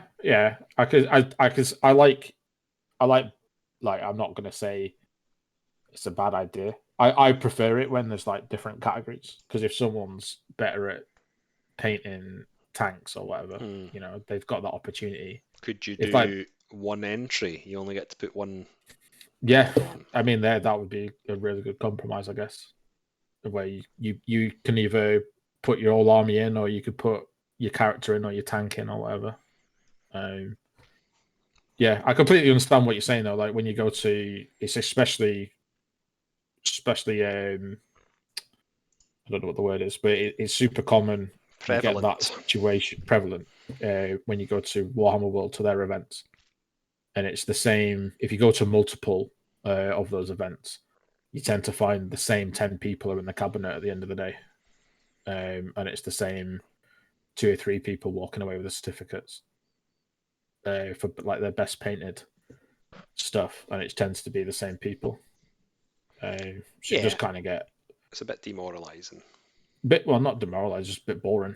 Like, I want to see that guy over there who's painted the really cool armor that looks like it's all melting off their bodies, and you know what I mean. Like, I want to see him in the cabinet and winning, not the guy that's painted non-metallic, which in the grand scheme of things doesn't actually look that good, but. Controversial thing to throw in, but he spent 6 billion hours painting one man. Yeah. That's fair enough. Okay, so we're sort of we've talked about the organising, like where it's going to be, how it's going to be done. Any giveaways? Like I try and throw random things in that are not necessarily useful, but are sort of stuff I would like. So we've done some random stuff. Is that something that is feasible? So I accept that I'm very lucky. I'm married to an artist. She's very talented. She's got contacts in places that can get these things made. For this sort of event, hypothetical, have you got that? If not, is it better not doing a giveaway then? Lee marries an artist in the next 6 months. I'd say it's unlikely. So get your act together. But I would probably, first time round, err on the side of caution, and I wouldn't want to commit to that.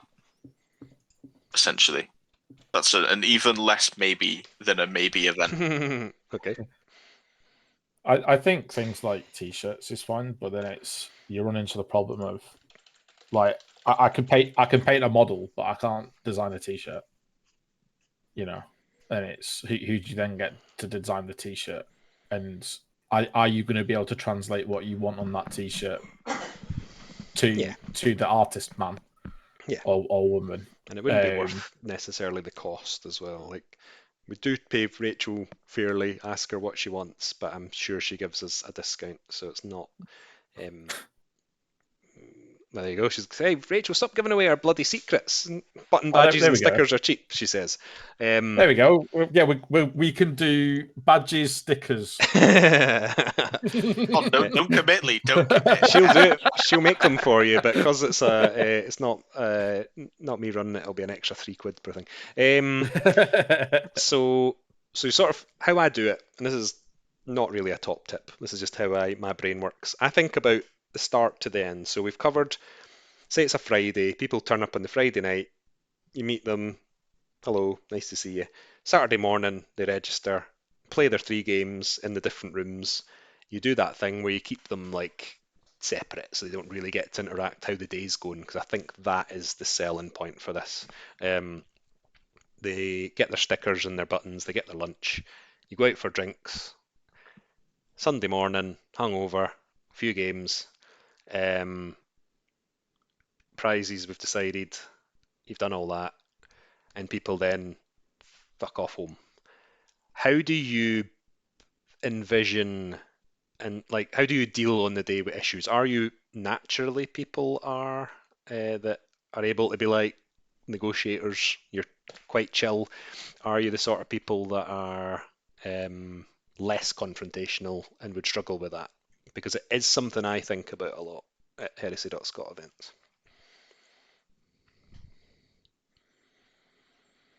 I was going to let Finn go with this one. Finn, you're a teacher, so surely. It's lead delegates to me. All right. Yeah, I mean, I at work deal with conflict a lot, whether it's parents or kids or whatever. And despite perhaps not being overwhelmingly tactful at all times, I would rate my people skills as pretty good and generally achieve an outcome where the issue is at least partially resolved. I mean, I think it's solved. No, I mean, I am pretty good at that. And is there? I would expect that. I think that answer is the only answer, because otherwise you're a really shit teacher and you should be ashamed of yourself. So I'd like to think that you are. Whether you should be ashamed of yourself is irrelevant to this topic. Not for that. So what about then, Lee? You've not got Finn's negotiation skills, but you know who's likely to come locally. Do you already start thinking about those issues in advance, or do you just let the dice fall the way they fall? Do you think about the fact that X is filthy and is going to bring a filthy list, or do you sort of trust that when you've written this brilliant document and put it out there that people are going to read it and abide by it? So to just go back to the previous question, my nickname in our like social circle is the social goblin. I think that might be available as an Instagram account if you want to sign up for that. So my people skills aren't great. I don't actually like people. People annoy me. But I can tolerate people, and that's how I get by in life. But I think you kind of like go to the question you actually asked me. People, you can kind of guess what they're going to bring generally, and I think if you start to try and balance the game around them, you've already lost what you're trying to do. You're trying to make the game more balanced for everybody else that plays against that one person, and I think you kind of lose the way. And I think you're better off almost leaving them to it. Yeah, you kind of run into problems with people that they play against, but then you can also steer that in a way where you make them play against people that you possibly think are almost similarly minded to them. Okay. And I think that's the way to do it, rather than change the rule set to tone them down. Because I think that could potentially ruin it for everybody else. Okay. Anything on top of that, Finn? No, I think you do need a certain amount of trust in other people, which I'm not necessarily brilliant with. Hi, Elliot. I'm proud of you, by the way. I've said it like 3 times. He has. I'm very proud of you. But yeah, I think you need a certain amount of trust and hope that you can't account for everything, can you? Like, there's always going to be. Like, I mean, the enemy of a good plan is that theoretically perfect one, or whatever Sun Tzu or whatever said. I don't remember seeing that on in the Warhammer 40,000 rulebook. I'm pretty certain that came up. Yeah. Yeah, I think and then I think you just run the risk of over-engineering stuff to deal with a problem that might not even be a problem. Like, I think as much as it is hard, I would rather try and make myself, as the organizer, give the person that I could see being a problem the benefit of the doubt. And hope that by me setting the tone and the other players, hopefully, for the most part, setting the right tone, that you can have this sort of critical mass of like goodness, you know? Yeah, I think like Rachel will definitely, if she's paying attention, will say that I'm an overthinker maybe about events. Like whenever I drive down, like the number of times I'll be like, is that there? Is that there? Is that there? It starts to get out of hand a little bit sometimes in terms of that prepping, but I don't know. I kind of feel like that's probably the innate strength of Heresy.Scot or me. Like, I'm quite quick on my feet.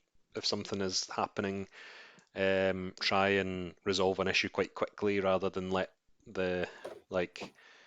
say I made a ruling that was total dog shit for that person, I explain why, and then after the game I'll chat to them about it as well. Like, I don't want it to be them arguing with me for 20 minutes while the time's ticking and they're not going to finish their game. Like, I would rather just say, I'm going to rule it as this because of this, and then at the end of the game I'll go over and I'll speak to the person before the next game and say, look, this is why I made this ruling. Sorry if it's not suited you in that situation. I think that sort of, you can't really teach that, but as a teacher you've probably got that in spades about reacting to different situations.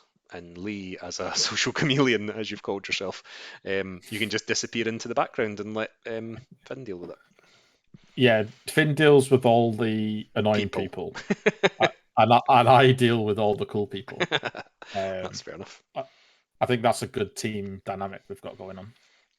Yeah, I would agree. I think that's very, very good. I don't know what you're like with people though, but I think you've got a good dynamic. I don't know whether you are a social goblin or not, but I will be referring to that a lot. It's definitely a goblin. And my beloved wife saying I'm a good people person. Thank you very much. So that's kind of it. We've definitely overran by an hour and 15 minutes, which is fine.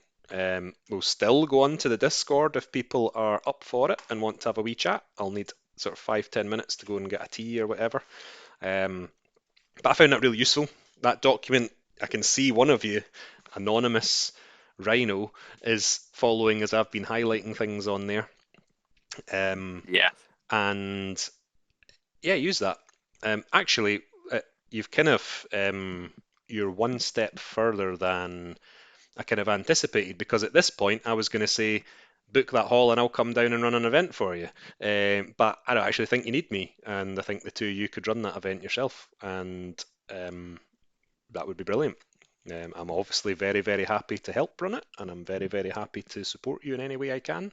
But yeah, I don't think you need me to do anything to help you make that a reality. So what you're saying we need to do is change our name to Heresy.Cumbria. Yeah, and then start that. And then we all get hats and t-shirts. And I get 20% of the profit. Hold on. This is a non-profitable organisation. I wish there was a profit. Damn, it'd be life would be a lot better. So yeah, but like that is a genuine offer. If you book a hall, you have to do the logistic bit, but I'd very happily expand Heresy.Scot's Alban sector down to that bit and do something for you. But I think you guys could write the narrative, and anything I could do wouldn't actually help you. How about if we did it, you could come and take part in it? Yeah, definitely. Yeah, hey, that's a given. Fucking hope I get an invite. Just bloody helped you write the stuff for it. Just with the guest of honour. But yeah, I wasn't sure how this would go. I'm glad it's taken longer because it means that I've had a chance to sort of chat about various things. I think I would like to feed into some of the stuff around the different rooms. I think that could be really fun. But I think you should do it, and I think that I know some of our lot would come down.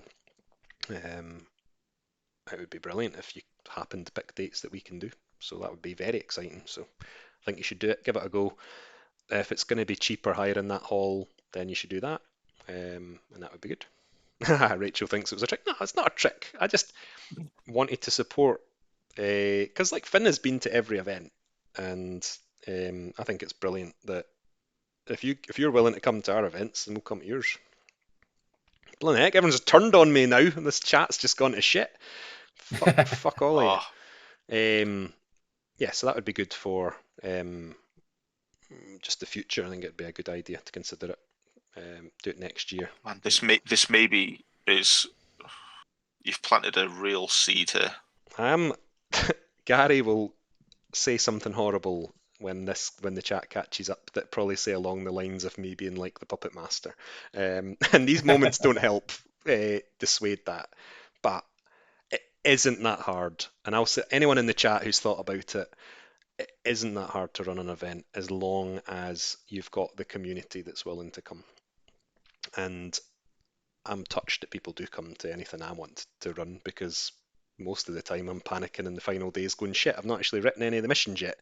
And it's really fun. It's quite fun. You don't have to play. You can sit behind the table, and then someone doesn't turn up and you have to play, and that's really annoying because you need to run things and you can't because you now have to play games. But that's the life of an event organizer. So I think you should do it, and I'm sure people in the chat will. Like, I know Gary would travel for it, so yeah, we'd come down and give it a go. Why not? I mean, I'm not going to commit, but, you know. So yeah, all it's really. So actually, one thing I want to say, I know Rachel is listening. If anyone has been chatting to me recently and have noticed I've maybe not been as chatty or not been as happy and maybe not engaging, we did go through some personal stuff recently in the last 3 weeks. It's definitely had a impact on my mental health and Rachel's as well, and we've been a bit sort of dealing with that. So it's not you guys, it's nothing personal. Things like this really help get my hobby fires going and help me get back into that good mood. I'm on and up. We're starting to feel a bit better and stuff like that. So just bear with us a bit longer.